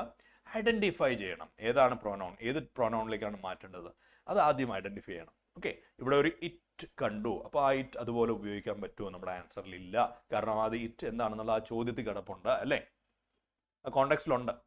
അത് ഐഡൻറ്റിഫൈ ചെയ്ത് മാറ്റണം. ക്ലിയർ അല്ലേ? Then change in tense. Okay okay അല്ലേ? ഇത്രയും കാര്യങ്ങൾ ഓക്കെ അല്ലേ? ഫൈൻ. അപ്പൊ എന്നാ ഒരു 10 മിനിറ്റ് ബ്രേക്ക് പെട്ടെന്ന് എടുത്തേ. ഹായ് മക്കളെ, welcome back. Yes, yeah please switch on the videos. Yes, തിരിച്ചു വന്നേ, എല്ലാവരും വന്നേ. Yeah yes fine. Yeah thank you. Okay, അപ്പോൾ നമ്മൾ ഗ്രാമർ കുറച്ച് അങ്ങ് പാക്ക് ആയത് ടഫായിട്ട് അങ്ങ് പറഞ്ഞു പോയിക്കൊണ്ടിരിക്കുകയായിരുന്നു. പലർക്കും തെറ്റുകളൊക്കെ വന്ന് തുടങ്ങി, കോൺസെൻട്രേഷൻ ഫോക്കസ് അങ്ങ് നഷ്ടപ്പെട്ടു തുടങ്ങിയിട്ടുണ്ട് അല്ലേ? ഓക്കെ, നമുക്കെന്നാ ആ പോയം ഒന്ന് നമ്മൾ മാറ്റി വെച്ചിരുന്നു ഇന്നലത്തെ അല്ലേ? നമുക്ക് ആ പോയം അതൊന്ന് ഫിനിഷ് ചെയ്തിട്ട് വരാം അല്ലേ? പോയത്തെക്കുറിച്ചുള്ള കാര്യങ്ങളെല്ലാം നമുക്ക് പോയത്തിന് ഇത്തിരി വെയിറ്റേജ് കുറവാണ് നമ്മുടെ പേപ്പറിൽ. ശരിക്കും പറഞ്ഞാൽ 5 മാർക്കിനെ ശരിക്കും നമുക്ക് പോയം വരുന്നുള്ളൂ അല്ലേ? ബാക്കിയുള്ളത് നമുക്ക് ചിലപ്പോൾ മിക്കവാറും ഓപ്ഷണലായിട്ടായിരിക്കും വരുന്നത്. സ്റ്റിൽ നമുക്ക് ആ പോയംസ് എല്ലാം ഒന്ന് നോക്കി എന്താണ് അതിൻ്റെ കോൺസെപ്റ്റ്സ് എന്നുള്ളതും അതിൻ്റെ തീംസ് എന്നുള്ളതും ഒക്കെ നമുക്കൊന്ന് നോക്കിയിട്ട് വരാം. റെഡി അല്ലേ? ആർ യു ഓൾ റെഡിയാണോ? R you all enthusiastic? നമുക്ക് പിന്നെ പോയറ്റിക് ഡിവൈസ് അങ്ങനെയുള്ള കാര്യങ്ങളൊന്നും നമ്മുടെ സിലബസ് അങ്ങനെ ഡീറ്റെയിൽ ആയിട്ട് ഒന്നും ചോദിക്കുന്നില്ല, അങ്ങനെ കൂടുതലൊന്നും നമുക്ക് വരുന്നില്ല. നമ്മുടെ ലോങ് ആൻസർ ക്വസ്റ്റ്യൻസിലൊക്കെ ആണെങ്കിൽ നമുക്ക് ഓപ്ഷൻസിൽ മാക്സിമം ഏതെങ്കിലും ഒരെണ്ണം വന്നാൽ വരാം എന്നേ ഉള്ളൂ. ആൻഡ് നിങ്ങൾക്ക് നല്ല കോൺഫിഡൻസ് ഉണ്ടെങ്കിൽ, യെസ് ഓഫ് കോഴ്സ്, ഞാൻ ആദ്യം പറഞ്ഞ പോലെ ഇത് റിട്ടോറിക് പേപ്പർ എന്ന് പറയുന്നത് നമ്മുടെ സാഹിത്യപരമായ അഭിരുചി ഒന്നും നോക്കുന്നൊരു പേപ്പറൊന്നുമല്ല. എന്നാലും നിങ്ങൾക്ക് കോൺഫിഡൻസ് ഉണ്ടെങ്കിൽ തീർച്ചയായും അറ്റംപ്റ്റ് ചെയ്യുക this questions from the poem. Okay, otherwise നമുക്ക് മിക്കവാറൊക്കെ സ്കിപ്പ് ചെയ്യാൻ പറ്റുമായിരിക്കും, കാരണം ഓപ്ഷൻസിൽ ഒരെണ്ണം ഒക്കെ ചിലപ്പോൾ എഴുതേണ്ടി വരുമായിരിക്കും എന്നല്ലാതെ അത് കൂടുതലൊന്നും ലോങ് ആൻസേഴ്സിൽ എഴുതേണ്ടി വരില്ല. ദെൻ 3 മാർക്സിലും ഒരെണ്ണം ചിലപ്പോൾ അറ്റൻഡ് ചെയ്യേണ്ടി വരും എന്നുള്ളതല്ലാതെ. ബട്ട് സ്റ്റിൽ നമുക്ക് കുറച്ചധികം പോയംസ് ഉണ്ട്. വളരെ രസകരമായ റോബർട്ട് ഫ്രോസ്റ്റിൻ്റെ ഡസ്റ്റ് ഓഫ് സ്നോ മുതലുള്ള പോയംസ് നമുക്കുണ്ട്. ഓക്കെ, നമുക്കൊന്ന് നോക്കാം. റെഡി അല്ലേ എല്ലാവരും? Are you all ready to go through the poems? Okay, fine. So now we go on. Dust of Snow, Robert Frost. Dust of Snow by Robert Frost is a brief poem, but it conveys the poet's message coherently. The poem shows how human judgment on certain issues can be misleading. The poet depicts the crow and the hemlock tree as reasons for his changed mood and increased optimism. So, Dust of Snow വളരെ important ആയിട്ടുള്ള ഒരു പോയമാണ്. വളരെ ചെറിയൊരു പോയമല്ലേ, എന്തായാലും അതൊന്ന് വായിച്ചു നോക്കിയിട്ട് തന്നെ പരീക്ഷയ്ക്ക് പോകാവുള്ളൂ. 3 മാർക്ക് ക്വസ്റ്റ്യൻസ് 6 മാർക്ക് ക്വസ്റ്റ്യൻസിലൊക്കെ ചിലപ്പോൾ ഓപ്ഷനായിട്ട് കിടക്കാറുണ്ട്, ചോദിക്കാറുണ്ട്. അപ്പോൾ ഒന്ന് വായിച്ചു നോക്കുക. നമുക്ക് ആ സമ്മറിയും കൂടെ ഒന്ന് കണ്ടു നോക്കാം. Yes, Dust of Snow is a beautiful short poem written by Robert Frost. This poem tells that even a simple movement has a large impact and significance. The poet has mentioned crow and hemlock tree in this poem. ഇതിൽ 2 symbols ആണ് ഉപയോഗിച്ചിരിക്കുന്നത് അല്ലേ? crow and hemlock tree. hemlock tree it's ഒരു bad ഓമൻ എന്നുള്ള രീതിയിലൊക്കെ ചിലപ്പോൾ consider ചെയ്യുന്ന ഒരു കാര്യമാണ് ദിസ് ഹെംലോക്ക് ട്രീ എന്ന് പറയുന്നത്. സോ ദിസ് ഇവിടെ അതിനെ ഒരു ക്രോ എന്നത് ഒരു ബാഡ് ഓമനായിട്ട് അല്ലെങ്കിൽ ഒരു ഇൽ ഫെയ്ത്തിൻ്റെ ഒക്കെ ഒരു സിമ്പിളായിട്ട് പലപ്പോഴും കാണുന്നതാണ്. എന്നാൽ ഇവിടെ അത് ഒപ്റ്റിമിസത്തിൻ്റെ മാക്സിമം അതിലേക്ക് കവി അതിനെ രണ്ടിനെ ഉപയോഗിക്കുകയാണ് അല്ലേ? This crow signifies his depressive and sorrowful mood, and hemlock tree is a poisonous tree. Both of this signify that the poet was not in a good mood, and so he describes the dark, depressive and bitter side of nature to present his similar mood. Okay, that pessimistic mood of the poet is reflected in these symbols used by the poet. What are the symbols used by the poet? This crow and the hemlock tree. The black crow and the poisonous hemlock tree both are grief. Okay, they represent griefs and sorrow and this bad luck and all. Okay, fine. So this like that. Also, both this signify that poet was not in a good mood, and so he describes the dark, depressive and bitter side of nature to present this similar mood. In such a sad, depressive mood, the poet was sitting under a hemlock tree. Hope it's clear. Then a crow sitting on the same tree shook off the dust of snow. Yes, dust of snow എന്ന് പറയുന്ന അവിടെയും ഒരു മനോഹരമായ usage ആണ് അദ്ദേഹത്തിൻ്റെ അല്ലേ? He's using dust of snow Okay, he is comparing dust and snow. Okay, the small particle of snow that remains on the surface after the snowfall on the poet. The simple action changed the poet's mood. He realized that he had just wasted a part of his day repenting and being lost in sorrow. But the change in his mood made him realize that he should utilize the rest of the day in some useful activity. His sorrow was washed away by the light shower of snow dust. His spirit was revived and he got ready to utilize the rest of the day constructively. Yes, the rhyming scheme is ABAB. Okay, rhyming scheme എല്ലാവർക്കും കണ്ടുപിടിക്കാൻ അറിയാമല്ലോ അല്ലേ? Rhyming scheme എങ്ങനെയാണ് കണ്ടുപിടിക്കുന്നതെന്ന് last sound ending sound ഒരുപോലുള്ളതിനെ same alphabet കൊണ്ട് നമ്മൾ represent ചെയ്യുന്നു. ABAB എന്ന് പറയുന്നത് ഒന്നാമത്തെയും മൂന്നാമത്തെയും ലൈൻ എൻഡ് ചെയ്യുന്നത് ഒരേ ശബ്ദത്തിലാണ്. രണ്ടാമത്തെയും നാലാമത്തെയും വരികൾ അവസാനിക്കുന്നത് ഒരേ ശബ്ദത്തിലാണ്. ദാറ്റ് ഈസ് ABAB എന്ന റൈമിംഗ് സ്കീം. എല്ലാവർക്കും അറിയാമല്ലോ. അപ്പോൾ റൈമിംഗ് സ്കീമൊക്കെ ചിലപ്പോൾ ഒരു മാർക്കിന് നമുക്ക് കിട്ടാൻ സാധ്യതയുള്ള ഒരു ക്വസ്റ്റൻ ആണ്. ഓക്കെ, നമ്മുടെ 5 മാർക്സിൽ ഒരു മാർക്കിൽ വരാനുള്ള ക്വസ്റ്റൻ ആയിട്ട് നമുക്ക് റൈമിംഗ് സ്കീം ഒക്കെ ഉൾപ്പെടുത്താം. Then fire and ice again by Robert Frost, another beautiful poem, wonderful poem. This short poem outlines the familiar question about the fate of the world, wondering if it is more likely to be destroyed by fire or ice. People are on both sides of the debate അല്ലേ? Fire and ice. Fire എന്ന് പറയുന്നത് എന്താണ്? Yes, desire അല്ലേ? And ice എന്ന് പറയുന്നത് എന്താണ്? Ice symbolises what? Who will give me the answer? Ice എന്തിന്റെ സിമ്പിളാണ് കവിതയിൽ? ആരാണ് ഉത്തരം പറയുക? Yes, many hands. അതെ, യെസ് യെസ്, പറഞ്ഞോളൂ മോനെ. ഹേറ്റ്രഡ്. ഓക്കെ, ഹേറ്റ്രഡ് എന്ന് പറയാം. അല്ലെങ്കിൽ മറ്റെന്തെങ്കിലും ആൻസർ ഉണ്ടോ നിങ്ങളുടെ കയ്യിൽ? ഹേറ്റ്രഡ് എന്നല്ലാതെ കുറച്ചുകൂടെ നല്ല വേറെ ആൻസർ പറഞ്ഞോ. ആ,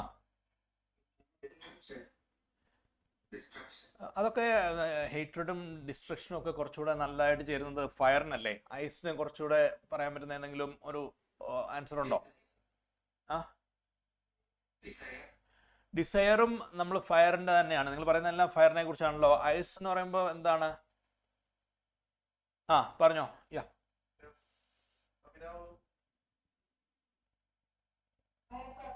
പറഞ്ഞോ amino. Indifference, that's correct.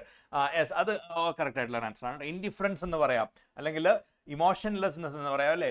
Frozen state എന്നൊക്കെ പറയുന്നത് എപ്പോഴും അങ്ങനെയല്ലേ? നമുക്കൊരു വൈകാരികമായ അടുപ്പമില്ലാത്തൊരവസ്ഥ സംഭവിക്കുന്നത്, ദാറ്റ്സ് ഫ്രോസൺ സ്റ്റേറ്റ് നമ്മൾ പറയുന്നത് അല്ലേ? ഇൻഡിഫറൻസ് എന്ന് പറയുന്നത് വ്യത്യാസം തോന്നാതിരിക്കുന്ന, സന്തോഷത്തിനും സങ്കടത്തിനൊന്നും വ്യത്യാസം തോന്നാതിരിക്കുന്ന ഒരു അവസ്ഥയിൽ യഥാർത്ഥത്തിൽ ഐസ് എന്ന് പറയുന്നത്. അല്ലെങ്കിൽ എമ്പതി ഇല്ലാത്തൊരവസ്ഥ, മറ്റുള്ളവരോട് സിമ്പതിയും എമ്പതിയും ഒന്നും തോന്നാത്തൊരു ഫ്രിജിഡിറ്റി അനുഭവിക്കുന്ന അവസ്ഥ, ദാറ്റ്സ് ഐസ്. ഫയർ എന്ന് പറയുന്നത് ഡിസയർ, എല്ലാത്തിനെയും സ്വന്തമാക്കണം എന്നൊരു ആഗ്രഹത്തെ അല്ലേ യഥാർത്ഥത്തിൽ സിംബലൈസ് ചെയ്യുന്നത്. Okay, the short poem outlines a familiar question about the fate of the world, wondering if it's more likely to be destroyed by the fire or ice.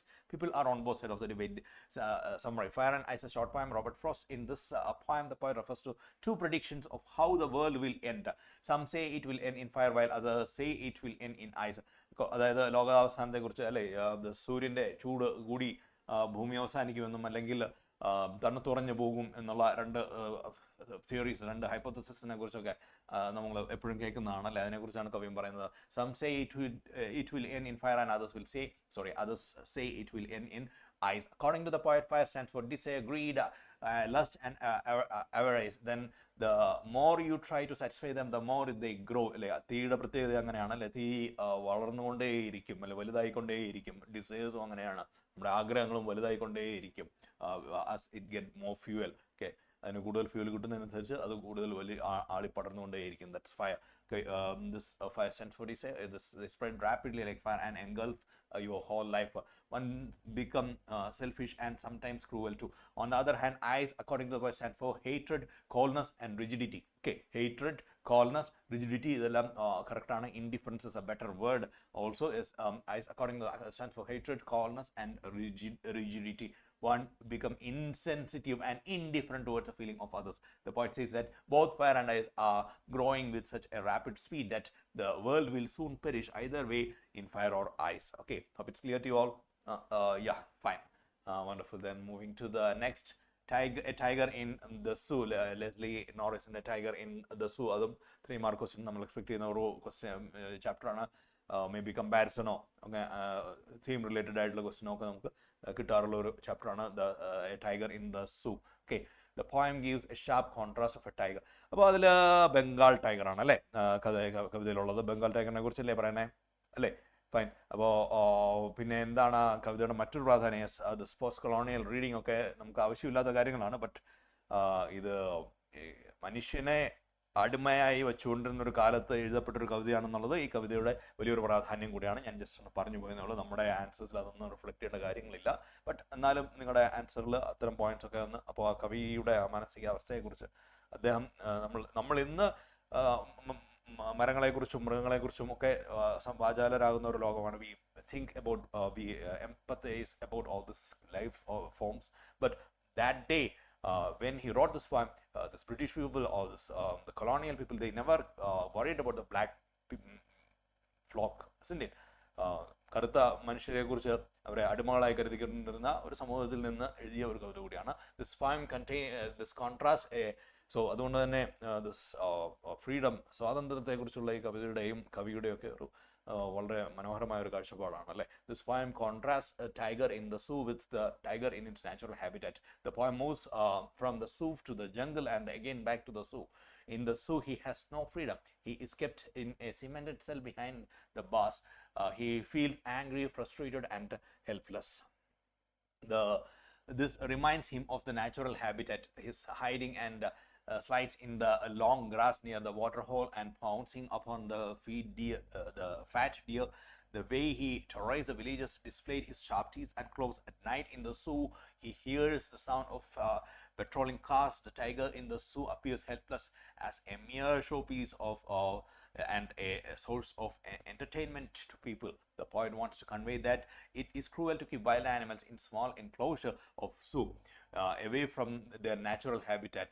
They feel angry, helpless, and unhappy in the cage. He pays no attention to the visitors who come to watch him in the silence of the night. He stares at the brilliant stars with his bright eyes. Fine. Then some long answer explain how the poet contrasts the tiger in a cage to the tiger in the jungle. Okay, അപ്പോൾ അത് this ഫ്രീഡത്തെക്കുറിച്ചുള്ള ഒരു expression കൂടിയാണ് അതല്ലേ? The poet's thoughts, this expressions about freedom. The poet says that since the tiger is caged, it has no freedom to roam the vast jungle. He is constrained by the space available in the cage. He is angry and restless, but proudly walks the length of his cage, ignoring the visitors who have come to see him. All he can do is stare at the brilliant stars with his brilliant eyes. The poet contrasts this with the tiger in the jungle, who is free to roam the wild, sliding through the long grass and enjoying his liberty. He goes near water holes and where he can find deer. He snarls around the house at the edge of the jungle, frightening the villagers by baring his flanks and his claws. Yeah. So that is the tiger in the poem feeling miserable in concrete cells. Okay, this again a similar question. Fine. This freedom related ആയിട്ടുള്ള അല്ലെങ്കിൽ sympathy and empathy towards all form of life related ആയിട്ടുള്ള questions ഒക്കെ നമുക്ക് ഇതിൽ നിന്ന്. Then next, how to tell wild animals. Again about this wild animal, that's Caroline Wells. ഇത് കുറച്ചുകൂടെ ഒരു ലൈറ്റ് മൂഡിൽ കുറച്ചുകൂടെ ഒരു രസകരമായ ഒരു രീതിയിൽ അവതരിപ്പിച്ചിരിക്കുന്ന ഒരു കവിതയാണ് അല്ലേ? Yeah, find the humor. This humorous poem suggests some dangerous ways to identify wild animals. In the poem, the poet is introducing various wild animals by explaining the characteristics of each of them in very funny way. Yes, it's a beautiful poem by the poet, and the poet says that the Asian lion is a very large. This other explanation ഓരോ ആനിമൽസിനെ കുറിച്ച് പറഞ്ഞിരിക്കുന്ന കാര്യങ്ങളും ആ poem ഒന്ന് വായിച്ചാൽ നിങ്ങളുടെ ഓർമ്മയിലേക്ക് വരും. അതുകൊണ്ട് ആ പോയം ഒന്ന് വായിച്ചു നോക്കുക. 5 മാർക്കിന് ചിലപ്പോൾ ദാറ്റ് എക്സ്ട്രാക്ട് തന്നിട്ട് ചോദിക്കാൻ സാധ്യതയുള്ളൊരു ചാപ്റ്ററാണ്. അതുകൊണ്ട് അതിലൂടെ ഒന്ന് പോകുന്നത് നല്ലതാണ്. ഈ 2 ചാപ്റ്റേഴ്സിൽ ഏതെങ്കിലും ഒന്ന് ചിലപ്പോൾ 5 മാർക്സിന് എക്സ്ട്രാക്ട് തരാനായിട്ട് സാധ്യതയുള്ളതാണ് കേട്ടോ. Yeah, then moving to the next. So ഇത് എല്ലാം ഞാൻ എക്സ്പ്ലെയിൻ ചെയ്ത് പോകുന്നില്ല, നിങ്ങളൊന്ന് വായിച്ചു നോക്കുക. Then The Ball poem, another wonderful poem അല്ലേ? നമുക്ക് എല്ലാവർക്കും വളരെ കണക്ട് ചെയ്യാൻ പറ്റുന്ന നമ്മുടെ എല്ലാം ചെറുപ്പകാലത്ത് നമ്മൾ അനുഭവിച്ചിട്ടുള്ള ഒരു കഥയാണ്. നിങ്ങൾ ഇപ്പോഴും ഒരുപക്ഷെ ആ കവിതയിലെ ആ കുട്ടിയെ പോലെ തന്നെ ആയിരിക്കും അല്ലെ, പലപ്പോഴും നമുക്ക് ചെറിയ ചെറിയ കാര്യങ്ങൾ നഷ്ടപ്പെടുമ്പോൾ നമ്മൾ ഒരുപാട് ദുഃഖിക്കുന്ന. Yes, this poem is written in blank verse. Blank verse എല്ലാവർക്കും അറിയാമല്ലോ. I hope you all know what's blank verse. Free words എന്നോ ബ്ലാങ്ക് വേർഡ്സ് എന്ന് അറിയപ്പെടുന്നത് without particular rhyming pattern. Okay, rhyming scheme ഇല്ലാതെ വരുന്നതിനാണ് നമ്മൾ ബ്ലാങ്ക് വേർഡ്സ് എന്ന് പറയുന്നത്.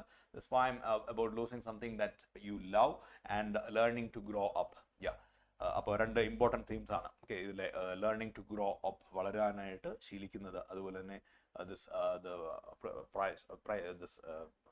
about losing something that you love.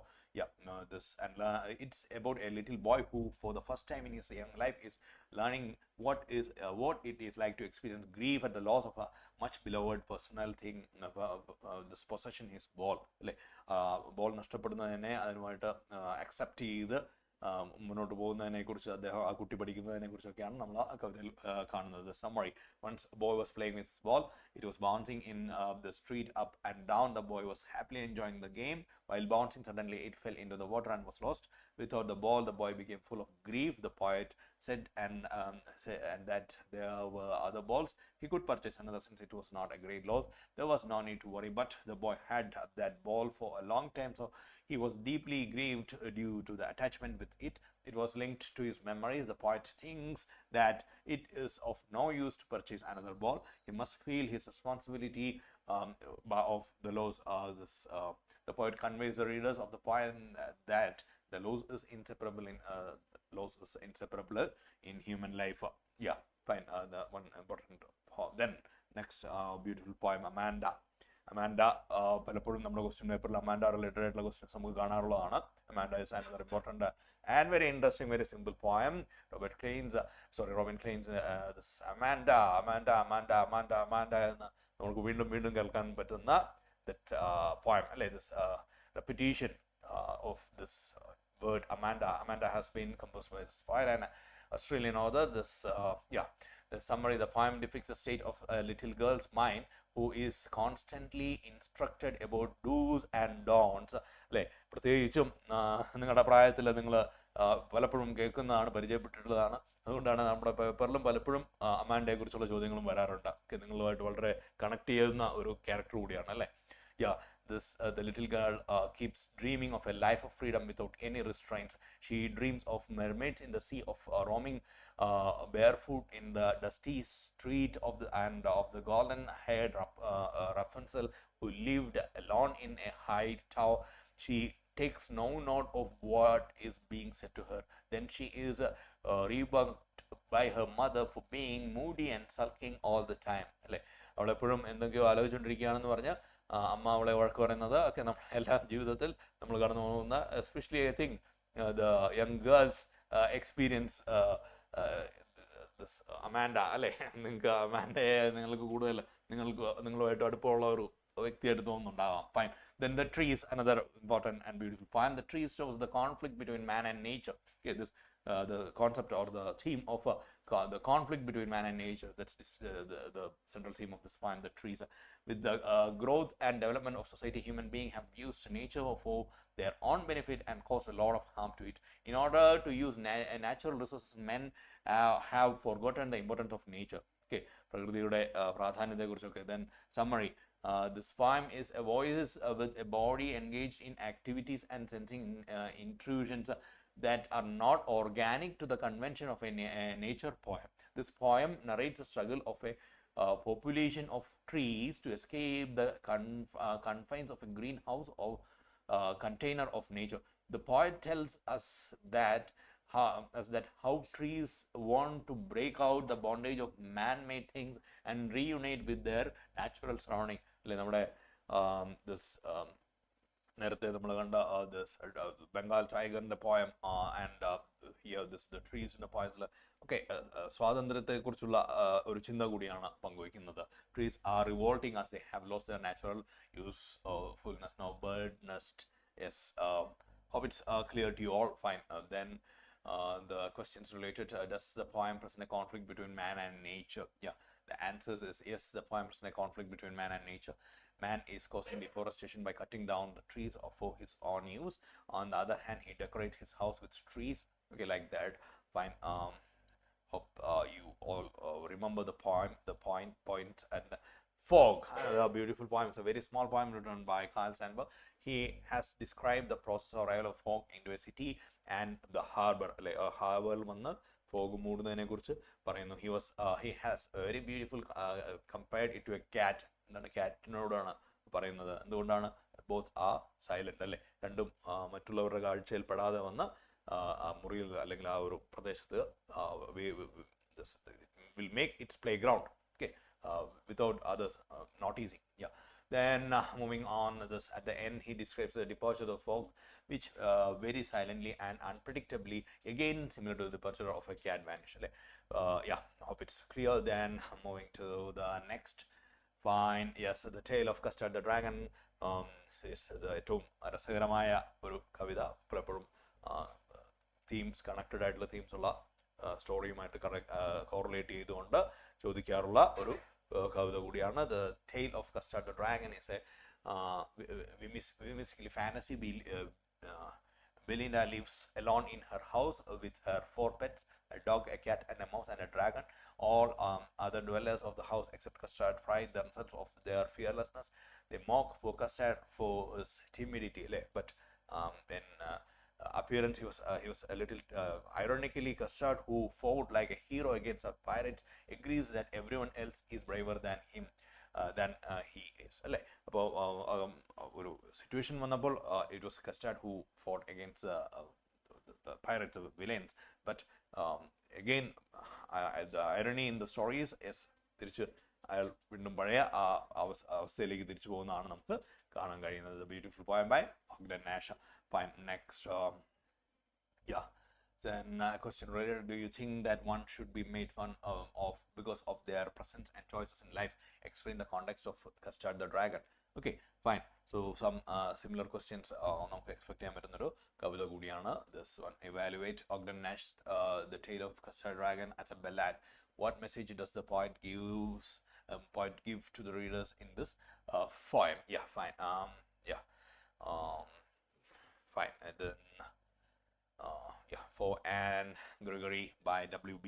Yeats, another great poet, wonderful poet, romantic poet. For Anne Gregory, W.B. Yeats. For Anne Gregory is one of the best love poems by William Butler Yeats. In his poem, the love between a man and a woman is presented. Love is done by the core of one's heart. It does not matter a little on love if the color of the hair of the skin changes. The poet is in deep love with Anne Gregory and wants to love her in all forms. Yes, നമുക്ക് ലവിനെ കുറിച്ച് നമ്മുടെ last സ്റ്റോറിയിൽ മറ്റൊരു ആൻഡ്രൻ Chekhov present ചെയ്യുന്ന love മറ്റൊരു concept ആണ് അല്ലേ? എല്ലാവരും ഓർക്കുന്നുണ്ടാവും നമ്മൾ ഇന്നലെ ഡിസ്കസ് ചെയ്തതിനെ കുറിച്ചൊക്കെ. ഇവിടെ W.B. Yeats പ്രണയത്തെ മറ്റൊരു രീതിയിൽ അവതരിപ്പിക്കുന്നത് കാണാൻ കഴിയുന്നുണ്ട്. Unfortunately, most of the people are attracted by the color of the skin and hair. Only God can love person for himself alone. Find some beautiful words about this. Then poetic devices, നമ്മൾ അധികം അതിനെക്കുറിച്ചൊന്നും worry ചെയ്യേണ്ട കാര്യമില്ല. ഞാനെല്ലാം ഒന്ന് just ഒന്ന് നിങ്ങൾക്കൊന്ന് introduce ചെയ്ത് പോകുന്നേ ഉള്ളൂ. ഓക്സിമറോൺ ഓക്സിമറോൺ അറിയാമല്ലോ അല്ലേ? കേട്ടിട്ടുള്ളതല്ലേ ഓക്സിമറോൺ എന്താണെന്നൊക്കെ? Yes, oxymoron combination of 2 words of opposing qualities. Harmonic funny phone missing ഇതൊക്കെ ഓക്സിമറോൺ ആണ്. 2 വൈരുദ്ധ്യങ്ങളെ. Then cynic the key, a figure of speech by which a part is put for the whole. Okay, ഒരു part is put for the whole, such as 50 sail for 50 ships. 50 ships ന് പകരം 50 sails എന്ന് ഉപയോഗിക്കുന്നതിന് cynic the key എന്നൊക്കെ പറയുന്നത് നമുക്കത് അത്ര important അല്ല. അതുകൊണ്ടാണ് ഞാനത് ജസ്റ്റ് നമ്മുടെ പോയത്തിൽ ഇതൊക്കെ വന്നിട്ടുണ്ട് എന്ന്. ദെൻ റെപ്പിറ്റേഷൻ നമുക്ക് കുറച്ചുകൂടെ പ്രാധാന്യമുള്ളതാണ്. Figure of speech involve repeating words, phrases. നമ്മുടെ ഒരു കവിതയുടെ പേര് തന്നെ അതിൽ തന്നെ റെപ്പിറ്റേഷൻ ഉണ്ടല്ലേ? അമാൻഡ ഇസ് ദിസ് റെപ്പിറ്റേഷൻ എന്ന് പറയുന്നതുകൊണ്ട്. Then anaphora is repetition of a word or phrase at the beginning of successive phrases.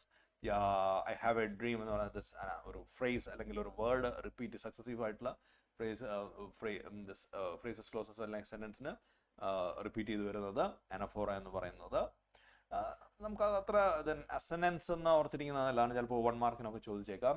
Repetition of vowel sound ആണ്. നോ പെയിൻ നോ ഗെയിൻ ഇതിലൊക്കെ അസനൻസ് വരുന്നത്. ഓക്കെ, അറിയാമല്ലോ അല്ലേ? This allusion and all അതൊന്നും നമ്മൾ അങ്ങനെ then poetic devices of each poem is there. Alliteration ചിലപ്പോൾ alliteration related ആയിട്ടുള്ള ക്വസ്റ്റ്യൻ ചിലപ്പോൾ നമുക്ക് 1 മാർക്കിന് കിട്ടാറുണ്ട്, ചോദിക്കാറുണ്ട്. അപ്പോൾ അലിട്രേഷൻ എല്ലാവർക്കും അറിയാമോ എന്താണ് അലിട്രേഷൻ? അലിട്രേഷൻ അറിയാത്ത ആരെങ്കിലും ഉണ്ടോ ഇവിടെ? അലിട്രേഷൻ എന്ന് പറഞ്ഞു തരണമെന്ന് ആരെങ്കിലും ആഗ്രഹിക്കുന്നുണ്ടോ? കേൾക്കണമെന്ന്? ഇല്ല, എല്ലാവർക്കും അറിയാം. എന്നാൽ എല്ലാവരും ഒന്ന് വേവ് ചെയ്ത് yes. Who is that? Somebody is asking four alliteration. Alliteration എന്നാ ഒന്ന് കേട്ടോളൂ. 1 മാർക്കിന് ചിലപ്പോൾ ചോദ്യം വന്നേക്കാം, അതുകൊണ്ടാണ് അലിട്രേഷൻ എന്താണെന്നുള്ളതെന്ന് അറിഞ്ഞിരിക്കുന്നത് നല്ലതാണെന്ന് പറയുന്നത്. സോ അലിട്രേഷൻ ഇവിടെ has given my heart and saved some repeat ചെയ്ത് വരുന്ന കണ്ടില്ലേ? സേവ്ഡ് സം എന്ന സൗണ്ട് റിപ്പീറ്റ് ചെയ്ത് has my heart that sound repeat ചെയ്ത് വരുന്നത് ആദ്യത്തെ സൗണ്ട് റിപ്പീറ്റ് ചെയ്ത് വരുന്നതാണ് അലിട്രേഷൻ. ഓക്കെ, ആദ്യത്തെ സൗണ്ട് അടുത്തടുത്തുള്ള വാക്കുകളിൽ ആദ്യത്തെ ശബ്ദം റിപ്പീറ്റ് ചെയ്ത് വരുന്നതാണ് അലിട്രേഷൻ. ഓർത്തിരിക്കുക കേട്ടോ. Okay fine. ഇമേജറി എല്ലാവർക്കും അറിയാമല്ലോ, ഒരു വിഷ്വൽ ഇഫക്റ്റ് അല്ലെങ്കിൽ ഒരു സെൻസറി ഫീലിംഗ് നൽകുന്നതാണ് ഇമേജറി എന്ന് പറയുന്നത്. ദെൻ മെറ്റഫർ എന്ന് പറയുന്നത് അറിയാമല്ലോ, comparing two distinct object without using like or as. Okay, he is a lion എന്നൊക്കെ പറയുന്നത്, അല്ലെങ്കിൽ ഒരു വസ്തുവിനെ മറ്റൊന്നാണെന്ന് പറയുന്നത് മെറ്റഫറാണ്. ദെൻ സിമിലി എല്ലാവർക്കും അറിയാം, ലൈക്ക് ഓർ ആസ് ഉപയോഗിച്ചുകൊണ്ടുള്ളത്. എൻജോയ്മെന്റ് അറിയാമോ എല്ലാവർക്കും? എൻജോയ്മെന്റ് ഏതാണ്? വളരെ എളുപ്പം ഐഡന്റിഫൈ ചെയ്യാൻ പറ്റുന്നതാണ്. ചിലപ്പോഴൊക്കെ 1 മാർക്കിന് ചോദിച്ചിട്ടുള്ളതാണ് എൻജോയ്മെന്റ് ഏതാണ് പോയറ്റിക് ഡിവൈസ് ഐഡന്റിഫൈ ചെയ്യുന്നത്. എൻജോയ്മെന്റ് എന്താണ്? ആരാവൊന്ന് പറഞ്ഞു കൊടുക്കുക എൻജോയ്മെന്റ് എന്താണെന്ന്. പറഞ്ഞോ Harish. Sir, enjoyment is without using punctuation in the whole sentence. It's not a sentence എന്നല്ല, ലൈൻ എന്ന് പറഞ്ഞോളൂ. ഓക്കെ, നോട്ട് ജസ്റ്റ് അത് മാത്രമല്ല, അതിൻ്റെ മീനിങ് എക്സ്റ്റെൻഡ് ചെയ്ത് അടുത്ത ലൈനിലേക്ക് പോവുകയാണ്. Yes, you are right. Without punctuation ഇല്ലാതെ ആ മീനിങ് അവിടെ കംപ്ലീറ്റ് ആകാതെ അടുത്ത ലൈനിലേക്ക് എക്സ്റ്റെൻഡ് ചെയ്ത് പോകുന്നത്, ദാറ്റ്സ് എൻജോയ്മെന്റ്. ഓക്കെ, ക്ലിയർ അല്ലേ? Oh fine, very good. Then symbolism എല്ലാവർക്കും അറിയാം. ഒരു വസ്തുവിന് മറ്റൊരു വസ്തു അല്ലെ ഒരു സിംബോളിക് ആയിട്ട് റെപ്രസെന്റ് ചെയ്യുന്നതാണ് symbolism. Signify idea by giving the symbolic meaning of it. Then scenic decay, I think I have already explained it. Fine. I have covered, I think, most of those things already discussed. Fine. I hope that will do our work. അല്ലേ? Poetic ഡിവൈസസിനെ കുറിച്ച് നമ്മൾ ഇനി കൂടുതൽ discuss ചെയ്യേണ്ട കാര്യമില്ല. നമുക്കൊരു 1 mark ആണ് നമ്മൾ എക്സ്പെക്ട് ചെയ്യുന്നത്. പെർസോണിഫിക്കേഷൻ അറിയാമല്ലോ എല്ലാവർക്കും. ഹ്യൂമൻ ക്വാളിറ്റി കൊടുക്കുന്നതാണ് പെർസോണിഫിക്കേഷൻ. നോൺ ഹ്യൂമൻ ഒബ്ജക്റ്റിന് ഹ്യൂമൻ ക്വാളിറ്റി കൊടുക്കുന്നതാണ് personification. Is to assign human quality is to non living object. Like fire and ice are capable of destroying earth. Okay, so this ഫയറിനും ഐസിനും ഒക്കെ അവിടെ ഒരു പെർസോണിഫൈ ചെയ്യുന്നുണ്ട്. Personification മാത്രമല്ല, മറ്റു പല പോയറ്റിക് ഡിവൈസസ് അവിടെ ഉപയോഗിക്കുന്നതായിട്ട് കാണാം. So that's about personification. Then alliteration again. Alliteration എല്ലാവരുടെയും ഓർമ്മയിലുണ്ടല്ലോ അല്ലേ? ഫൈൻ. ഇത് നമ്മളൊരു 1 മാർക്ക് എക്സ്പെക്ട് ചെയ്യുന്ന മാക്സിമം അത്രയേ ഉള്ളൂ. അതും 5 മാർക്കിൻ്റെ പാർട്ടിൽ ചിലപ്പോൾ 1 മാർക്ക് കയറി വരാം, അത്രയേ ഉള്ളൂ. Then but don't miss that mark. ആ മാർക്ക് ഒരിക്കലും നഷ്ടപ്പെടാൻ പാടില്ല കേട്ടോ. Then poetic device in Amanda, that is alliteration is there, allusion is there. Yes, allusion എന്ന് പറയുന്നത് എന്താണ്? ചിലപ്പോൾ നമുക്കത് 1 മാർക്കിന് ഒക്കെ കയറി വരാം. എന്താണ് അല്യൂഷൻ? എല്ലാവർക്കും അറിയാമല്ലോ. സോ ദിസ് മെർമെയ്ഡ്, റെപ്പൻസൽ, അങ്ങനെയുള്ള കഥാപാത്രങ്ങളെ കുറിച്ച് മറ്റൊരു കഥയിലേക്ക് ഉള്ളൊരു just like adding A hyper text.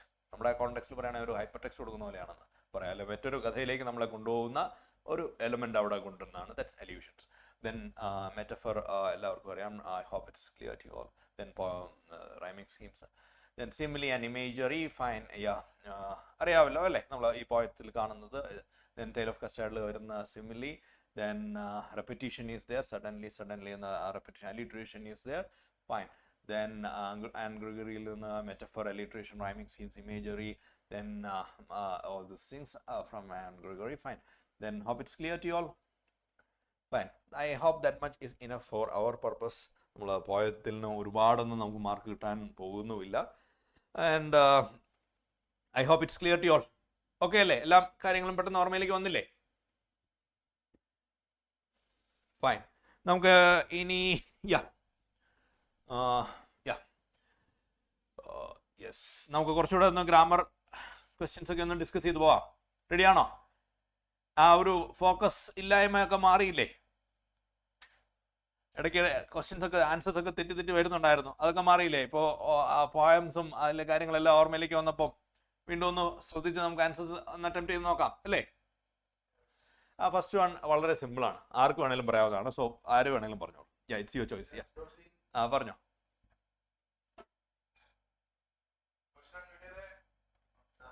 Yes പറഞ്ഞോ. I am also enclosing documents mentioning terms and Yeah. conditions. Correct. അതിനെക്കുറിച്ച് കൂടുതൽ ഡിസ്കഷൻ ഒന്നും വേണമെന്ന് ഞാൻ കരുതുന്നില്ല. എല്ലാവർക്കും ക്ലിയർ ആയിട്ട് അറിയാമെന്ന് ഞാൻ കരുതുന്നു. സെക്കൻഡ് വൺ ആരാ പറയുന്നത്? ആർക്കെങ്കിലും സംശയം തോന്നുന്നുണ്ടെങ്കിൽ ഇടയ്ക്ക് ചോദിച്ചോളൂ, ഞാൻ അതിനെക്കുറിച്ച് കൂടുതൽ എക്സ്പ്ലെയിൻ ചെയ്യാം കേട്ടോ. രണ്ടാമത്തത് എനിക്കൊരു ഡൗട്ട് ഉണ്ടായിരുന്നു. സർ, ഈ എറർ കറക്ഷനിൽ നമ്മുടെ ബോക്സ് വരയ്ക്കണം. നമ്മുടെ ക്വസ്റ്റ്യൻ പേപ്പറിൽ അങ്ങനെയാണ് നമുക്ക് തരുന്നത്. എന്താണ് ഈ പാറ്റേണിൽ എഴുതാനാണ് പറഞ്ഞാണ് തരുന്നത്. So better you do it like that അല്ലേ. നമ്മുടെ ക്വസ്റ്റ്യൻ പേപ്പറിൽ അങ്ങനെ തരുന്നുണ്ടല്ലോ, ഈ ഫോമാറ്റിൽ തന്നെ ചെയ്തോളൂ. ഇല്ലെങ്കിൽ കുഴപ്പമൊന്നുമില്ല, ബട്ട് അത് അങ്ങനെ തന്നെ ഫോളോ ചെയ്തോളൂ. ക്വസ്റ്റ്യൻ പേപ്പറിൽ ഓൾറെഡി അത് പെർഫെക്റ്റ് ആയിട്ട് നമുക്ക് തരുന്നുണ്ടല്ലോ, ഡു ഇറ്റ് ലൈക്ക് ദിസ് എന്ന് പറഞ്ഞാൽ. ഓക്കെ, അപ്പോൾ ഒരു പെൻസിലിൽ സ്കെയിൽ ഉപയോഗിച്ച് തന്നെ ബോക്സ് വരച്ച് നല്ല നീറ്റായിട്ട് പ്രസൻറ്റ് ചെയ്യുക കേട്ടോ. Fine. Then second one Nandakishore.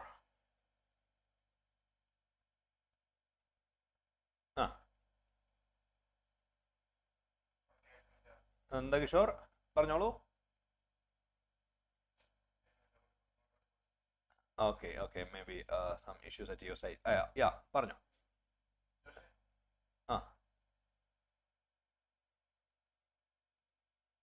Yes Sriram, unmute please. Sriram Yes, sir. പറഞ്ഞോ മോനെ. രണ്ടാമത്തത്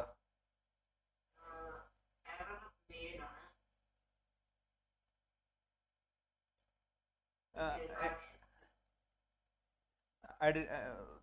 it's flexible to hurry up. 7 adults made the banana boat hugely appealing. ഒന്നുകൂടെ ശ്രദ്ധിച്ചു നോക്കിയേ. ഇറ്റ്സ് ഫ്ലെക്സിബിൾ ടു ഫെറിയ. ഒന്നുകൂടെ ശ്രദ്ധ. മെയ്ഡിന് എന്താ പ്രശ്നം അവിടെ? makes the banana boat.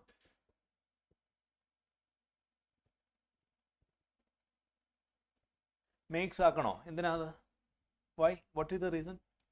Y do you think so? It is not a question sentence.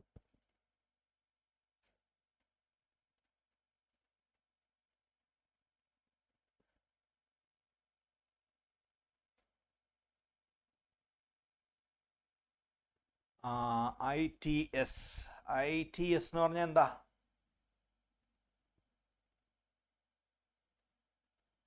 ITS അതിൻ്റെ എന്ന അർത്ഥത്തിലല്ലേ? പൊസസീവ് ഫോം അല്ലേ? IT' ആണ് ഇറ്റീസ്, ശരിയല്ലേ? IT കഴിഞ്ഞ് അപ്പോസ്ട്രഫി കൊടുത്തിട്ട് എസ് കൊടുക്കുമ്പോഴാണ് ഇറ്റീസ് ആകുന്നത്.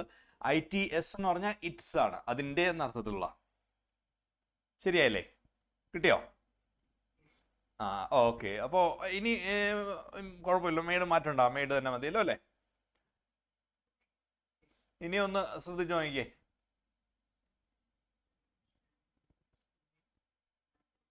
വളരെ സിമ്പിളാണ്, അത് ശ്രദ്ധിക്കണം കേട്ടോ. അങ്ങനെയുള്ള മിസ്റ്റേക്സ് ചിലപ്പോൾ നമുക്ക് പറ്റിപ്പോകുന്നു വരും. ഇറ്റ്സ് ITS എന്ന് പറയുമ്പോൾ അത് IT' ആണ് ഇറ്റ് ഈസ് വരണമെങ്കിൽ. ITS എന്ന് പറയുന്നത് ഇറ്റ്സ് എന്ന അർത്ഥത്തിൽ ആണ് കേട്ടോ. Tell the answer. ഇനി ആൻസർ പെട്ടെന്ന് പറയാൻ മേലേ, പറഞ്ഞോ. Who is ready to give the answer? somebody has already given the answer. പറഞ്ഞോ. It's flexibility to hurry up. Flexibility, ശരിയാണ്, അതാണ് കേട്ടോ. അവിടെ ഇറ്റ്സ് എന്ന് പറയുമ്പോൾ ഇറ്റ് ഈസ് തെറ്റായിട്ട് വായിക്കാതിരുന്ന സിമ്പിളായിട്ട് നമുക്ക് ആൻസറിലേക്ക് എത്താം. Okay, fine. Next one. Who will give me the answer for the next one?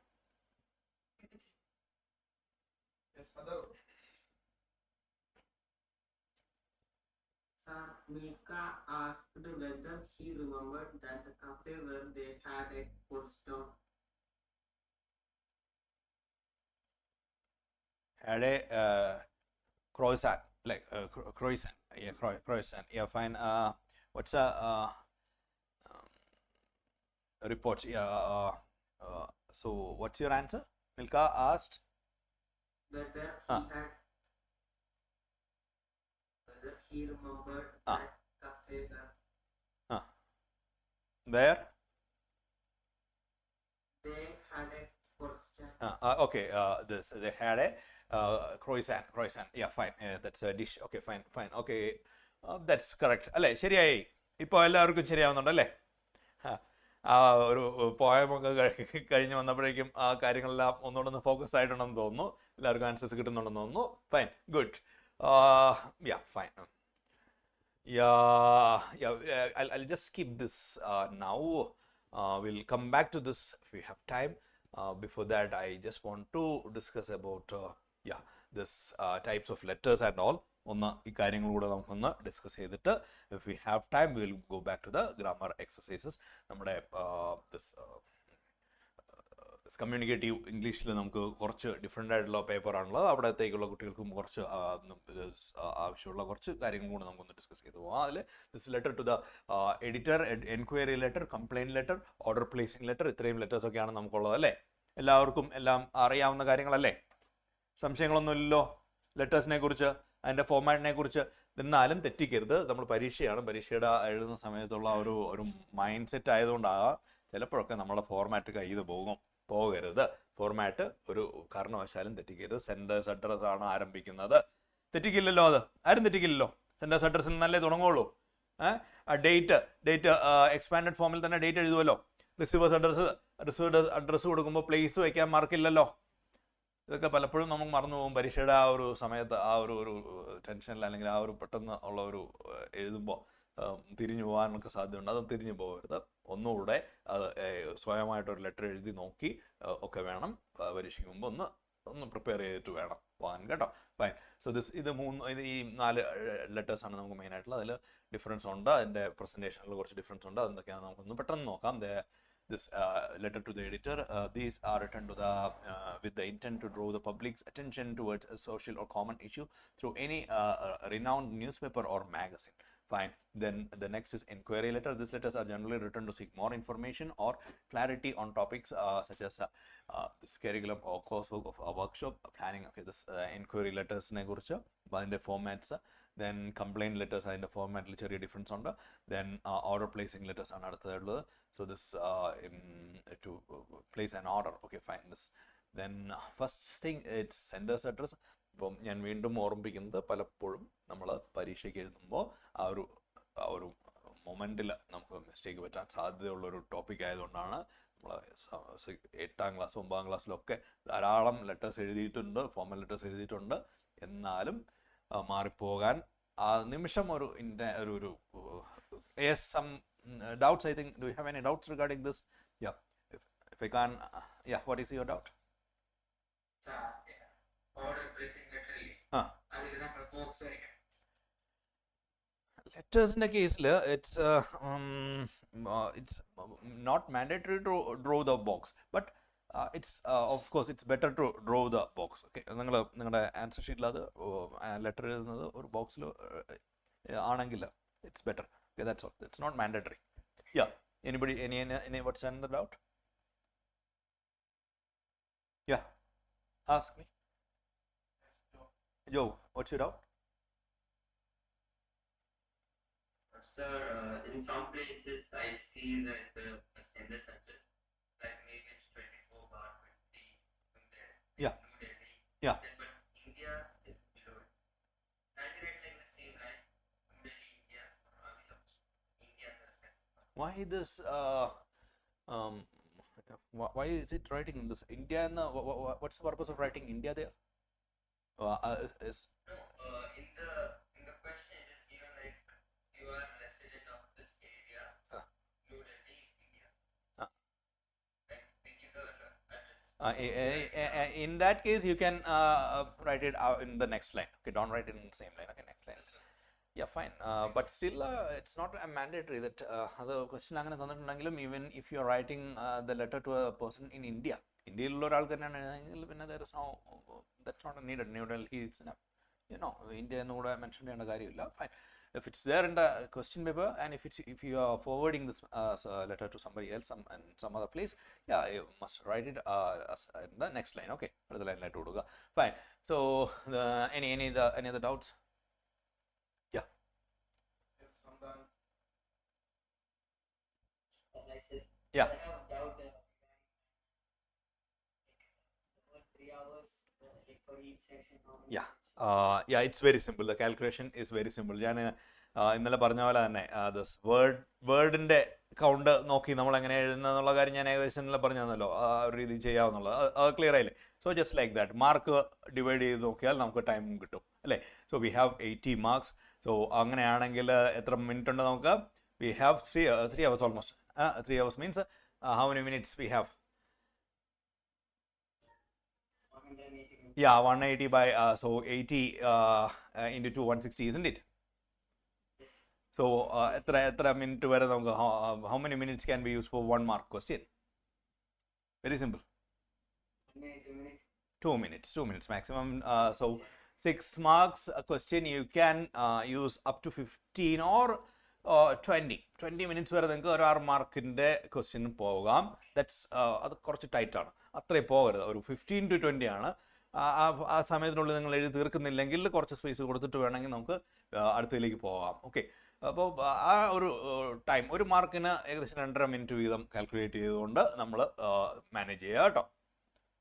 So what about letter 5 marks? That's like 10 minutes. Yeah. 15 minutes you can. This long answer പാർട്ടിൽ നമുക്ക് ഒരല്പം time കൂടുതൽ spend ചെയ്യാം. കാരണം നമ്മുടെ MCQസിനൊക്കെ പലപ്പോഴും നമുക്ക് ഈ 2 minutes ആവശ്യമില്ലല്ലോ. 1 minute കൊണ്ട് 30 സെക്കൻഡ് കൊണ്ടൊക്കെ നമുക്ക് ആൻസറിലേക്ക് എത്താൻ പറ്റും. Okay, so this long answer പാർട്ടിൽ നമുക്ക് കുറച്ച് ടൈം അധികം എടുക്കാം. That's not a problem. Yeah. So reading comprehension. Yeah. Reading comprehension. Yeah, what's your doubt about that? Is 20 minutes enough? Because every 2 questions each time. That's 10 mark 20 minutes or 20 minutes in it's sometimes if the paper is very simple you will finish it in 20 minutes. Otherwise take more time. Okay, you can spend more time. 30 minutes is okay for that. Okay, കാരണം നമുക്ക് സമയമുണ്ട്. Okay, but ഈ ഒരു ലെവലിൽ മൈൻഡിലുണ്ടായിരിക്കണമെന്നേ ഉള്ളൂ. Time ഉണ്ട്, V have time, will finish it all the things. So don't hurry up. പെട്ടെന്ന് skip ചെയ്ത് പെട്ടെന്ന് തീർത്തു പോവുക, ആ ഒരു ആശയം ഉണ്ടാകരുത്. You spend enough time for your answers. Okay, okay, fine. Yeah, anything else? Okay, ഞാൻ മറ്റു ക്വസ്റ്റ്യൻസ് നമുക്ക് പിന്നീട് നോക്കാം കേട്ടോ. നമുക്ക് അടുത്തതിലേക്ക് വരുമ്പോൾ ഇതിൽ കൂടുതൽ ഡൗട്ട്സ് ആയിരിക്കും. കാരണം ഇത് ലെറ്റർ വന്നപ്പോൾ ഇത്രയും ഡൗട്ട് വരുമ്പോൾ അടുത്തത് അനലിറ്റിക്കൽ പാരഗ്രാഫൊക്കെ നമുക്ക് കാണണമല്ലോ. അതിലല്ലേ കൂടുതൽ ഡൗട്ട്സ് വരാൻ പോകുന്നത്. So the subject of letter should be the body part. ഇത് നമ്മൾ ഓൾറെഡി ഇന്നലെ ഡിസ്കസ് ചെയ്ത കാര്യങ്ങളാണ്. Format, content, then organisation of idea and accuracy. ഇപ്പോൾ ഈ കാര്യങ്ങൾക്കൊക്കെയാണ് നമുക്ക് മാർക്ക് വീഴാൻ പോകുന്നത്. 1 മാർക്ക് ഫോർമാറ്റിനാണ്, content 2 mark, organisation 1 mark, accuracy 1 mark. Fine. Then yes, yeah, I'm not going to discuss any more in detail. Analytical പാരഗ്രാഫിലേക്ക് ഞാൻ പെട്ടെന്ന് വരികയാണ്. യെസ്, ഇവിടെ ആയിരിക്കും നിങ്ങൾക്ക് കൂടുതൽ ഡൗട്ട് വരാൻ പോകുന്നത്. യെസ്, അനലിറ്റിക്കൽ പാരഗ്രാഫിന് പല രീതിയിലുള്ള ഡൗട്ട്സ് ഇന്നലെ ചോദിച്ചു. അപ്പോൾ എനിക്ക് ക്ലാരിറ്റി വരുത്താൻ ആഗ്രഹിക്കുന്ന ഒരു കാര്യം എന്ന് പറയുന്നത് നമ്മുടെ മാർക്കിംഗ് സ്കീമിൽ ഞാൻ ഇന്നലെ കാണിച്ച marking scheme it's from our site. നമ്മുടെ CBSE പറഞ്ഞിരിക്കുന്ന CBSE സൈറ്റിൽ കൊടുത്തിരിക്കുന്ന മാർക്കിംഗ് സ്കീമാണ് ഞാൻ ഇന്നലെ കാണിച്ചിരിക്കുന്നത്. അതിൽ നോ ടൈറ്റിലിന് മെൻഷൻ ചെയ്തിട്ടുണ്ട്. ഓക്കെ, സോ അതിനേക്കാൾ കൂടുതലൊരു മറ്റൊരു അതോറിറ്റി ഇല്ല. അപ്പം but still some teachers insist for this title and all. പക്ഷേ മാർക്കിംഗ് സ്കീമിൽ അത് മെൻഷൻ ചെയ്തിട്ടുണ്ട് നമ്മുടെ നോ ടൈറ്റിൽ എന്നുള്ള കാര്യം. ബട്ട് ടൈറ്റിൽ എഴുതിയെന്ന് പറഞ്ഞാൽ ആരും മാർക്ക് കളയാനൊന്നും പോകുന്നില്ല. ടൈറ്റിൽ എഴുതുക എന്നത് മാൻഡേറ്ററി അല്ല. ദെൻ ഒറ്റ പാരഗ്രാഫിൽ തന്നെ എഴുതി തീർക്കാവുന്ന കേസാണ്. ആൻസറാണ്. യെസ്, അതിൽ 3 ഭാഗങ്ങൾ പോലെ നമുക്കത് വ്യക്തമായിട്ട് ആ പാരഗ്രാഫിൽ ഉണ്ടായിരിക്കണമെന്നേ ഉള്ളൂ. ലൈക്ക് ഒരു ഇൻട്രൊഡക്ഷൻ ഭാഗം ഉണ്ടായിരിക്കണം, അതിൻ്റെ ബോഡി പാർട്ട് പോലെ, അതിൻ്റെ കൺക്ലൂഡിങ് പാർട്ട് പോലെ ഉണ്ടാകണം. You can write it in a single paragraph also, or in 3 പാരഗ്രാഫായിട്ട് എഴുതിയാലും it's okay, it's not a problem. But word ലിമിറ്റിനെ കുറിച്ച് ഒന്ന് ഓർത്തിരിക്കുന്നത് നല്ലതാണ്. ഞാൻ ഏകദേശം ഒരു ഐഡിയ ഇന്നലെ തന്നിരുന്നു. സോ ഒരു 120 വേർഡ്സ് എന്നൊക്കെ പറയുമ്പോൾ ഒരു 150, 160 എന്ന് പറഞ്ഞാൽ ഒരു 15 to 18 ലൈൻസിന് അപ്പുറത്തേക്കൊന്നും പോകാതിരിക്കുന്നതാണ് നല്ലത്. That's safe. Okay, yeah, clear. ഇപ്പോൾ 15 ലൈൻ എന്നൊക്കെ പറയുമ്പോൾ തന്നെ ഏകദേശം ഒരു പേജ് ആകും അതിൻ്റെ ഫോർമാറ്റ് എല്ലാം കൂടെ കഴിഞ്ഞ് വരുമ്പോൾ 15 വരി എന്ന് പറയുമ്പോൾ ഒരു പേജ് ഫുള്ളാണ് ഏകദേശം. ഓക്കെ, ശരിയല്ലേ? ക്ലിയർ അല്ലേ? So this analytical paragraph ne കുറച്ച് കാര്യങ്ങളാണ് ഇവിടെ പറയുന്നത്. Analytical paragraph has to be written around 100 to 120 words. So the paragraph must be clear and crisp language. Okay, വളരെ ക്ലിയർ ആയിട്ട് ക്രിസ്പ് ആയിട്ടുള്ള ലാംഗ്വേജ് ആണ്. മിക്കവാറും നമുക്കൊരു ഗ്രാഫോ അല്ലെങ്കിൽ ഒരു ഡയഗ്രാമോ അങ്ങനെയുള്ള കാര്യങ്ങളുടെ അനാലിസിസ് ആയിരിക്കും നടത്തുന്നത്, അല്ലെങ്കിൽ എന്തെങ്കിലും ഒരു പീസ് ഓഫ് ഡേറ്റ തന്നിട്ട് അതിൻ്റെ അനാലിസിസ് ആയിരിക്കും നടത്തുന്നത്. അപ്പോൾ അത് കറക്റ്റായിട്ട് ഇൻ്റർപ്രിറ്റ് ചെയ്യുക എന്നുള്ളത് ഫസ്റ്റ് കാര്യം. പിന്നെ അത് കറക്റ്റായിട്ട് പ്രസൻറ്റ് ചെയ്യുക എന്നുള്ളത് വിത്ത് ഇൻട്രൊഡക്ഷൻ, അതിനെക്കുറിച്ച് ഒരു ചെറിയ ബ്രീഫ് ഇൻട്രൊഡക്ഷൻ കൊടുത്തിട്ട് പിന്നീട് അതിൻ്റെ ബോഡി പാർട്ടിൽ അതിനെക്കുറിച്ചുള്ള ഡീറ്റെയിൽസ് എല്ലാം കൊടുത്തിട്ട് അതിനെക്കുറിച്ച് എന്താണ് മനസ്സിലാക്കിയെന്നുള്ളത് സമ്മറൈസ് ചെയ്താൽ ഒരു കൺക്ലൂഷനായിട്ട് ഒരൊറ്റ പാരഗ്രാഫിൽ തന്നെ എഴുതാവുന്ന ആൻസറാണിത്. Okay, you need to attend 1 question out of 2 questions of analytical paragraph given choice. The question carries 5 marks. Features of analytical paragraph. It describes the given chart, table, data, graph, cues, etc. It should be brief and comprehensive. Very important point. It should be brief and comprehensive. Include complete information at the same time. Okay.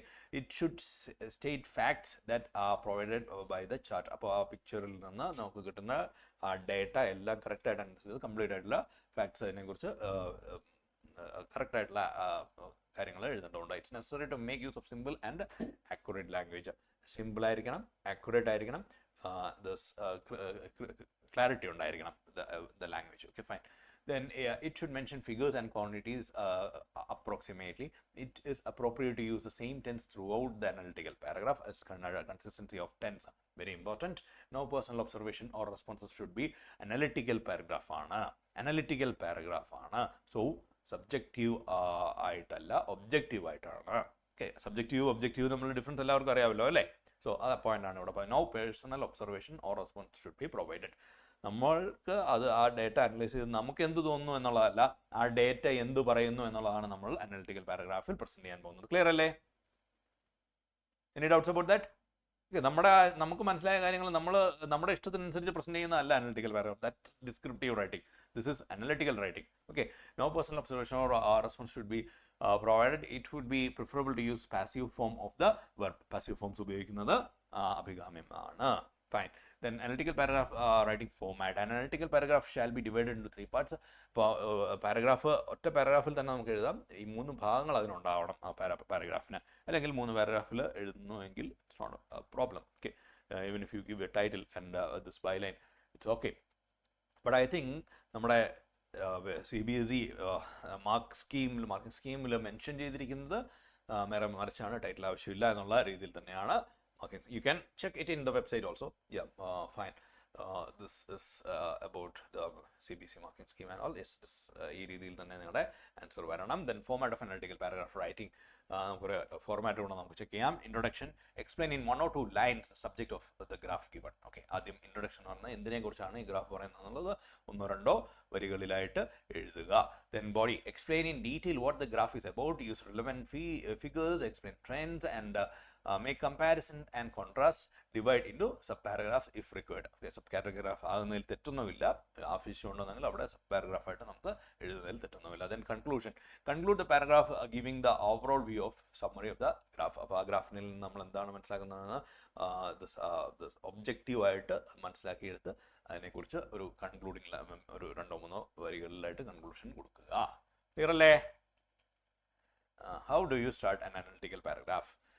The introduction in the first paragraph that should describe in brief what the graph is about. It should be like an opening paragraph that introduces the reader to the context of the chart given. When writing the introductory paragraph, you need not go into the details. Okay, introduction പാർട്ടിൽ നമ്മൾ ആ ഗ്രാഫിൻ്റെ എല്ലാ ഡീറ്റെയിൽസിനെ കുറിച്ചും പറയേണ്ടതില്ല. You just need to mention what is clearly evident from the chart on the graph given in the question. It's best to write the introduction in 1 or 2 lines. Okay, introduction എന്ന് പറയുന്നത് നീട്ടി പരത്തി അങ്ങ് എഴുതുക എന്നുള്ളതല്ല, ഒരു 1-2 ലൈനിലായി ആ ഗ്രാഫ് എന്തിനെ കുറിച്ചാണെന്നുള്ള ഡീറ്റെയിൽസ് കറക്റ്റായിട്ട് ക്ലാരിറ്റിയോടുകൂടി ക്രിസ്പായിട്ട് പ്രസന്റ് ചെയ്യുക എന്നതാണ് ഇൻട്രൊഡക്ഷൻ എന്ന് പറയുന്നതുകൊണ്ട് അർത്ഥം. Then the body of the paragraph. This part of the analytical paragraph should contain details of the graph chart given in the question. It should contain all the important information. It is extremely important to choose the significant details that should be included in the paragraph. അപ്പോൾ അതിൽ ആ ഗ്രാഫിൽ നിന്ന് ആ പിക്ചറിൽ നിന്ന് ആ pi diagram എന്താണോ നമുക്ക് തന്നിരിക്കുന്നത് അതിൽ നിന്ന് ഏതെല്ലാം ഡേറ്റാസ് ആണ്, എന്തെല്ലാം കാര്യങ്ങളാണ് നമ്മുടെ അനലിറ്റിക്കൽ പാരഗ്രാഫിൽ ഇൻക്ലൂഡ് ചെയ്യേണ്ടതെന്നുള്ളത് നമ്മൾ ശ്രദ്ധയോടുകൂടി തിരഞ്ഞെടുക്കേണ്ടതുണ്ട്. It's it's extremely important to choose the significant details that should be included in the paragraph. The body can be broken into 2 or 3 subparagraphs depending on the information extract from this graph. Okay, this single paragraph will then analytical paragraph complete ചെയ്തതിൽ it's not a problem. And if you want to divide it into multiple paragraphs, that's also okay. Breaking the body into subparagraphs make it easy for the reader to understand. Fine, yeah. Then organizing information, very, very important thing about analytical paragraph. You should look for the large differences that are very prominent. You can mention the aspect which is the smallest or the largest in the data given. Any aspects that are similar should be mentioned next. അല്ലെ, വലിയ വ്യത്യാസങ്ങൾ ഉണ്ടെങ്കിൽ അതിനെക്കുറിച്ച് ആദ്യം പറയുക. പിന്നീട് പറയേണ്ടതാണ് any aspects that are similarities ഉണ്ടെങ്കിൽ ഗ്രാഫിൽ കാണിച്ചിരിക്കുന്നതിൽ സിമിലർ ആയിട്ടുള്ള കാര്യങ്ങളുണ്ടെങ്കിൽ രണ്ടാമത് പറയേണ്ടതാണ്. You should further mention about the aspect that has remained unchanged or constant throughout. Okay, ആദ്യം വലിയ വ്യത്യാസങ്ങളുണ്ടെങ്കിൽ അതിനെക്കുറിച്ച് പറയുക, പിന്നീട് സിമിലാരിറ്റീസ് ഉണ്ടെങ്കിൽ അതിനെക്കുറിച്ച് പറയുക, പിന്നെ വൈരുദ്ധ്യങ്ങളുണ്ടെങ്കിൽ അല്ലെങ്കിൽ റിമെയിൻ അൺചേഞ്ച്ഡ് ഓർ കോൺസ്റ്റന്റ് അതേപോലെ തന്നെ തുടരുന്ന കാര്യങ്ങളുണ്ട്, അത് കഴിഞ്ഞ് മെൻഷൻ ചെയ്യുക. ഓക്കെ, പാരഗ്രാഫ് ഡെവലപ്പ് ചെയ്യേണ്ടത് എങ്ങനെയാണെന്നുള്ളതാണ് പറയുന്നത്. ക്ലിയർ ആയില്ലേ? Any doubts? Then comparing information. If the chart mentions two different parts, for example, men and women, refer to both of them in the analytical paragraph. If there is any contrast or comparison that could be drawn, you must present it effectively. If the chart is about a particular time period or highlights trends of several years, mention each year in concise manner. If any comparison or contrast can be done for 2 or more years, you should write about it too. Clear അല്ലേ? സംശയങ്ങളൊന്നും ഇല്ലല്ലോ? എഴുതി നിങ്ങൾക്ക് പലതവണ പല മോഡൽസിലൊക്കെ നിങ്ങൾ എഴുതി പരിശീലിച്ചിട്ടുള്ള കാര്യമാണ്. ഇങ്ങനെയാണ് ഇത് പ്രസന്റ് ചെയ്യേണ്ടതെന്നുള്ളത് ഒന്നുകൂടെ ഓർമ്മയിലേക്ക് കൊണ്ടുവരികയാണ്. ക്ലിയർ അല്ലേ? Any doubts? Then the mentioning qualities, അതിനെക്കുറിച്ച് ഞാൻ ഡീറ്റെയിൽഡ് ആയിട്ട് അതിനെക്കുറിച്ച് ഒന്നുകൂടെ വായിക്കണോ? No, I hope it's clear to you. Then the concluding paragraph. The last paragraph should summarize the idea mentioned and the information in general. It should be concluding in nature and act as a closing statement. Okay, അത് ഓർത്തിരി ഒരു closing statement ആയിട്ട് വേണം നിങ്ങളുടെ concluding lines എഴുതാൻ. You need not dispose of the information or to write a good analytical paragraph. The key is to choose wisely the important information, organize it well, state correct facts, and summarize it properly. Okay. Okay, clear? Any doubts? Now some introduction കൊടുക്കാനായിട്ട് എങ്ങനെയൊക്കെ കൊടുക്കാമെന്നുള്ള കാര്യങ്ങൾ. The chart given above describes the table, suggests the line graph, shows the data given, provides information about the pie chart, illustrates, etc. Okay, അങ്ങനെ നമുക്ക് ഒരു introduction part ആരംഭിക്കുന്നത് എങ്ങനെയാണ്, this analytical paragraph എങ്ങനെ ആരംഭിക്കാം എന്നുള്ള കാര്യത്തെക്കുറിച്ചാണ് നമ്മൾ അതിൽ ഡിസ്ക്രൈബ് ചെയ്തത്. Then for describing trends, use phrases and words like a pattern of growth, rapidly doubled, skyrocketed. Okay, skyrocketed എന്നൊക്കെ പോലുള്ള വാക്കുകൾ നിങ്ങളുടെ അനലിറ്റിക്കൽ പാരഗ്രാഫിൽ അത് അത്തരമൊരു കാര്യമുണ്ടെങ്കിൽ എന്താണ് എവിടെയാണ് സ്കൈ റോക്കറ്റഡ് എന്നൊക്കെ പറയുന്നത് ഉപയോഗിക്കുന്നത് എല്ലാവർക്കും അറിയാമല്ലോ അല്ലേ? അറിയില്ലേ? ഏത് കോണ്ടെക്സ്റ്റിലാണ് സ്കൈ റോക്കറ്റഡ് ഉപയോഗിക്കുന്നതെന്നൊക്കെ അറിയില്ലേ? അറിയാമെങ്കിൽ ഒന്ന് വേവ് ചെയ്തേ. Yeah, thank you. Fine. So this is the it's about establishing relationships or contrasts. Then conclusion part. Fine. In a nutshell, for the chart given in short, striking changes, including then therefore all these phrases can be used when different type of analytical paragraphs. This data oriented, information oriented, process description oriented. So നമ്മൾ expect ചെയ്യുന്നത് ഈ type questions ഒക്കെയാണ്. Then one can use these phrases and words to describe trends in an analytical, a pattern of growth or decline, skyrocketed, stagnated, fluctuate, leveled off, plummeted, peaked. അപ്പോൾ ഈ phrases ഒക്കെ നിങ്ങളുടെ analytical പാരഗ്രാഫിൽ include ചെയ്യാൻ കോണ്ടെക്സ്റ്റിനനുസരിച്ച് use ചെയ്യുന്നത് നന്നായിരിക്കും. Okay, fine. I hope it's clear. Then moving to one example essay here. The previous year question it is not more than 200 words. Okay, write your answers. So the chart shows the number of minutes per day spent by British men and women in doing household tasks. Okay, so like this you can then Yeah, in short, women spend far more time doing household chores than men, whilst men prefer to do gardening, pet care, and maintaining odd jobs. Are fine. Yeah. So hope it's clear to you all. Any doubts about any of these things that we have discussed? And formal email and all fine. Yes. നമ്മുടെ communicative പേപ്പറിൽ ചിലപ്പോഴൊക്കെ emails ഒക്കെ ചോദിച്ച് കാണാറുണ്ട്. That's why I include these things. Then fine, I M just skipping it. Fine, you can clear your doubts if you have any. Then communicative പേപ്പറിൽ മറ്റൊരു question ആണ് descriptive writing വരുന്നത്.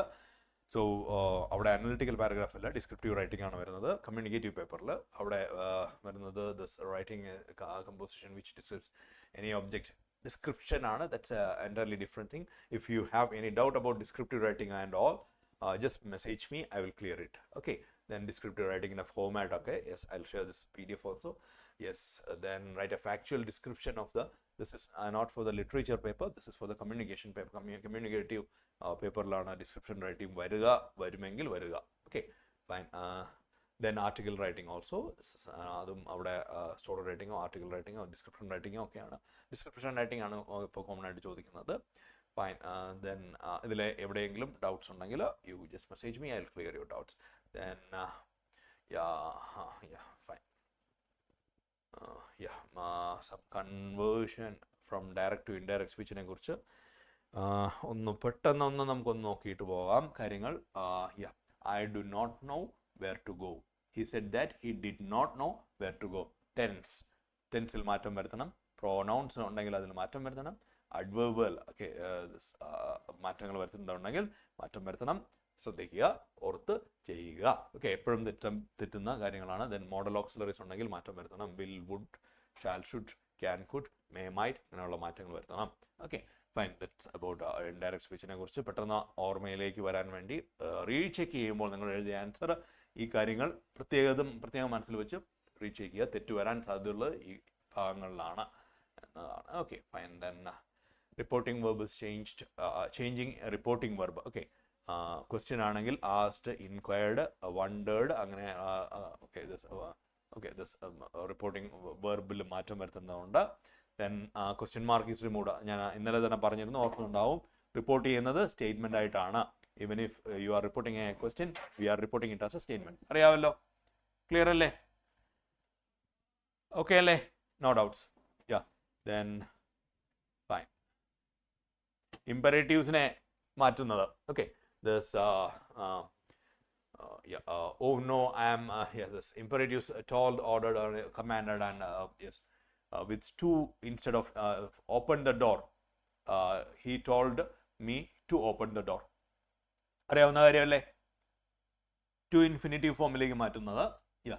Exclamatory. oh no, I am late. He exclaimed with grief that he was late. Okay, then concord already നമ്മൾ discuss ചെയ്ത കാര്യമാണ്. ഒന്നുകൂടെ വളരെ ശ്രദ്ധിക്കേണ്ട കാര്യമാണ്. നമുക്കറിയാവുന്നത് കൊണ്ട് തന്നെ നമ്മൾ തെറ്റിക്കാൻ സാധ്യതയുള്ളതാണ് concord modals. Okay, then reported സ്പീച്ചിലാണെങ്കിൽ പോലും ഈ ടെൻസിൻ്റെ കാര്യം ശ്രദ്ധിക്കുക, മോഡൽസിൽ മാറ്റം വരുത്തുന്നത്, ദെൻ അഡ്വേർബ്സിൽ മാറ്റം വരുത്തുന്നത്, ഈ കാര്യങ്ങളെല്ലാം ശ്രദ്ധിക്കുക. Okay, and if you have any doubt, please share it today itself. I will clear it as early as possible. Then active and passive. ഒരു മാർക്കാണ് എക്സ്പെക്ട് ചെയ്യുന്നത്. പലപ്പോഴും ആക്റ്റീവ് ആൻഡ് പാസീവിൽ നിന്ന് അങ്ങനെ ചോദ്യങ്ങൾ വരാറില്ല ഡയറക്റ്റായിട്ട്. ഒരു മാർക്ക് ചിലപ്പോൾ വന്നേക്കാം. അപ്പോൾ അതിൻ്റെ കാര്യങ്ങൾ നമ്മൾ ഓൾറെഡി ഡിസ്കസ് ചെയ്തതാണ്. How it's clear to you all. Then rewrite into passive voice. The water is poured, sufficient powder is added, the clothes are put, machine switched on. Okay, ഒരു എക്സാമ്പിൾ കൊടുത്തിരിക്കുന്നതെന്ന് മാത്രം. Fine. Error കറക്ഷനിലോ എങ്ങനെയുള്ള ഒരു real life situation ഏതെങ്കിലും തന്നിട്ട് അതിലെ error കറക്ഷനൊക്കെ ചിലപ്പോൾ ചോദിച്ചേക്കാം. ഓക്കെ, പാസീവിൻ്റെ like it's a part of the കോൺകോർഡിൻ്റെ പാർട്ടായിട്ടൊക്കെ വരാം. Okay, fine. Hope it's clear to you all. Any further questions, doubts? Is there any more doubts?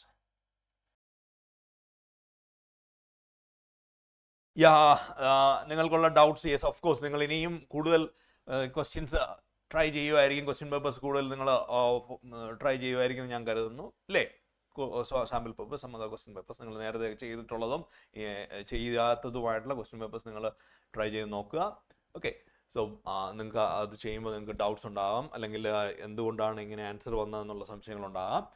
Please forward such doubts to your shadow teacher. I will reply as early as possible. Okay, ഇന്ന് ഇതുവരെ ചോദിച്ചിട്ടുള്ള എല്ലാവർക്കും answers കിട്ടിയില്ലേ? Questions doubts ചോദിച്ചവർക്ക് എല്ലാവർക്കും clarity കിട്ടിയിട്ടില്ലേ? സംശയം ഇന്നലെ ചോദിച്ചതിൽ ഏതെങ്കിലും pending ഉണ്ടോ, തരാത്തതുണ്ടോ? ആർക്കും ഇല്ല, എല്ലാവർക്കും തിരിച്ച് കിട്ടിയിട്ടില്ലേ? ആൻസേഴ്സ് കിട്ടിയിട്ടില്ലേ? ഇനി ജനറൽ ആയിട്ടുള്ള കാര്യങ്ങൾ എന്തെങ്കിലും ചോദിക്കാനുണ്ടോ എക്സാമിനെ കുറിച്ച്? And one thing that I want to tell you, നിങ്ങളെ ഏറ്റവും സന്തോഷത്തോടു കൂടി എഴുതേണ്ട പേപ്പറാണ് language paper, English paper. Okay, നിങ്ങളുടെ ബോർഡ് എക്സാമിൽ ഏറ്റവും സന്തോഷത്തോടു കൂടി ചിരിച്ച മനസ്സോട് ചിരിച്ച മുഖത്തോടു കൂടി ഇരുന്ന് എഴുതേണ്ട പേപ്പറാണ്. ഒട്ടും ടെൻഷൻ വേണ്ട, ഒട്ടും കൺഫ്യൂസ് ആവണ്ട. കൺഫ്യൂസ്ഡ് ആയാൽ മാത്രമേ നമ്മുടെ മാർക്ക് പോവുകയുള്ളൂ. നാം ഫ്രീ ആയിട്ട് സന്തോഷത്തോടെ ചിരിച്ച മനസ്സോടെ എല്ലാം നമ്മൾ പഠിച്ചു കഴിഞ്ഞിട്ടുണ്ട്. ഈ 2 സെഷനിലൂടെ നമ്മൾ എല്ലാ കാര്യങ്ങളും റിവൈസ് ചെയ്തിട്ടുണ്ട്. ഏറ്റവും ഇമ്പോർട്ടൻ്റ് ആയിട്ടുള്ള കാര്യങ്ങൾ ഞാൻ വീണ്ടും വീണ്ടും എടുത്ത് പറഞ്ഞു തന്നിട്ടുണ്ട്. ആ കാര്യങ്ങളൊന്ന് ശ്രദ്ധിച്ച് നോക്കുക. വളരെ സന്തോഷത്തോടെ പ്ലസൻ്റായിട്ട് എല്ലാം അറിയാവുന്ന കാര്യങ്ങൾ തന്നെയാണ്, അറിയാൻ പാടില്ലാത്ത ഒന്നും നമ്മുടെ പേപ്പറിൽ ഉണ്ടാവില്ല എന്ന് ധൈര്യമായിട്ടിരുന്നുള്ളത്. ചിലപ്പോൾ ഈ ക്വസ്റ്റ്യൻ വരുമ്പോൾ അത് വായിക്കുമ്പോൾ പെട്ടെന്ന് നമുക്ക് കിട്ടിയെന്ന് വരില്ല, അത്രയേ ഉള്ളൂ. അതത്രയേ ഉള്ളൂ. രണ്ടാമത് ഒന്നുകൂടെ വായിച്ചു നോക്കുക, ഇത്രയേ ഉള്ളൂ ഈ ചോദ്യം എന്ന് നമുക്ക് മനസ്സിലാക്കാൻ പറ്റും. അപ്പോൾ everything is there with you, you have all the material with you. അത് പ്രസൻറ്റ് ചെയ്താൽ മതി, നന്നായിട്ടൊന്ന് അവതരിപ്പിച്ചാൽ മാത്രം മതി. ഓക്കെ, റെഡിയല്ലേ? Hope you all are happy. Okay, so take rest, sleep well, and prepare for your exam. One more day is there, tomorrow is there. Prepare well, and if you have any doubts anytime, just communicate to your shadow teacher. You'll get the answer as early as possible. Yeah. So I think it's our time to end the session. നമുക്ക് end ചെയ്യാം അല്ലേ? അപ്പോൾ എല്ലാവരും സന്തോഷത്തോടു കൂടിയാണ് ഇന്ന് end ചെയ്യുന്നതെങ്കിൽ എല്ലാവരും ഒന്ന് ഒരു bright smile, a broad and bright smile, ഒരു ചിരിയോടുകൂടി നമുക്ക് അവസാനിപ്പിക്കാം. Okay, stop fighting with your sisters. Fine, yeah. അപ്പോൾ bye, have a nice day.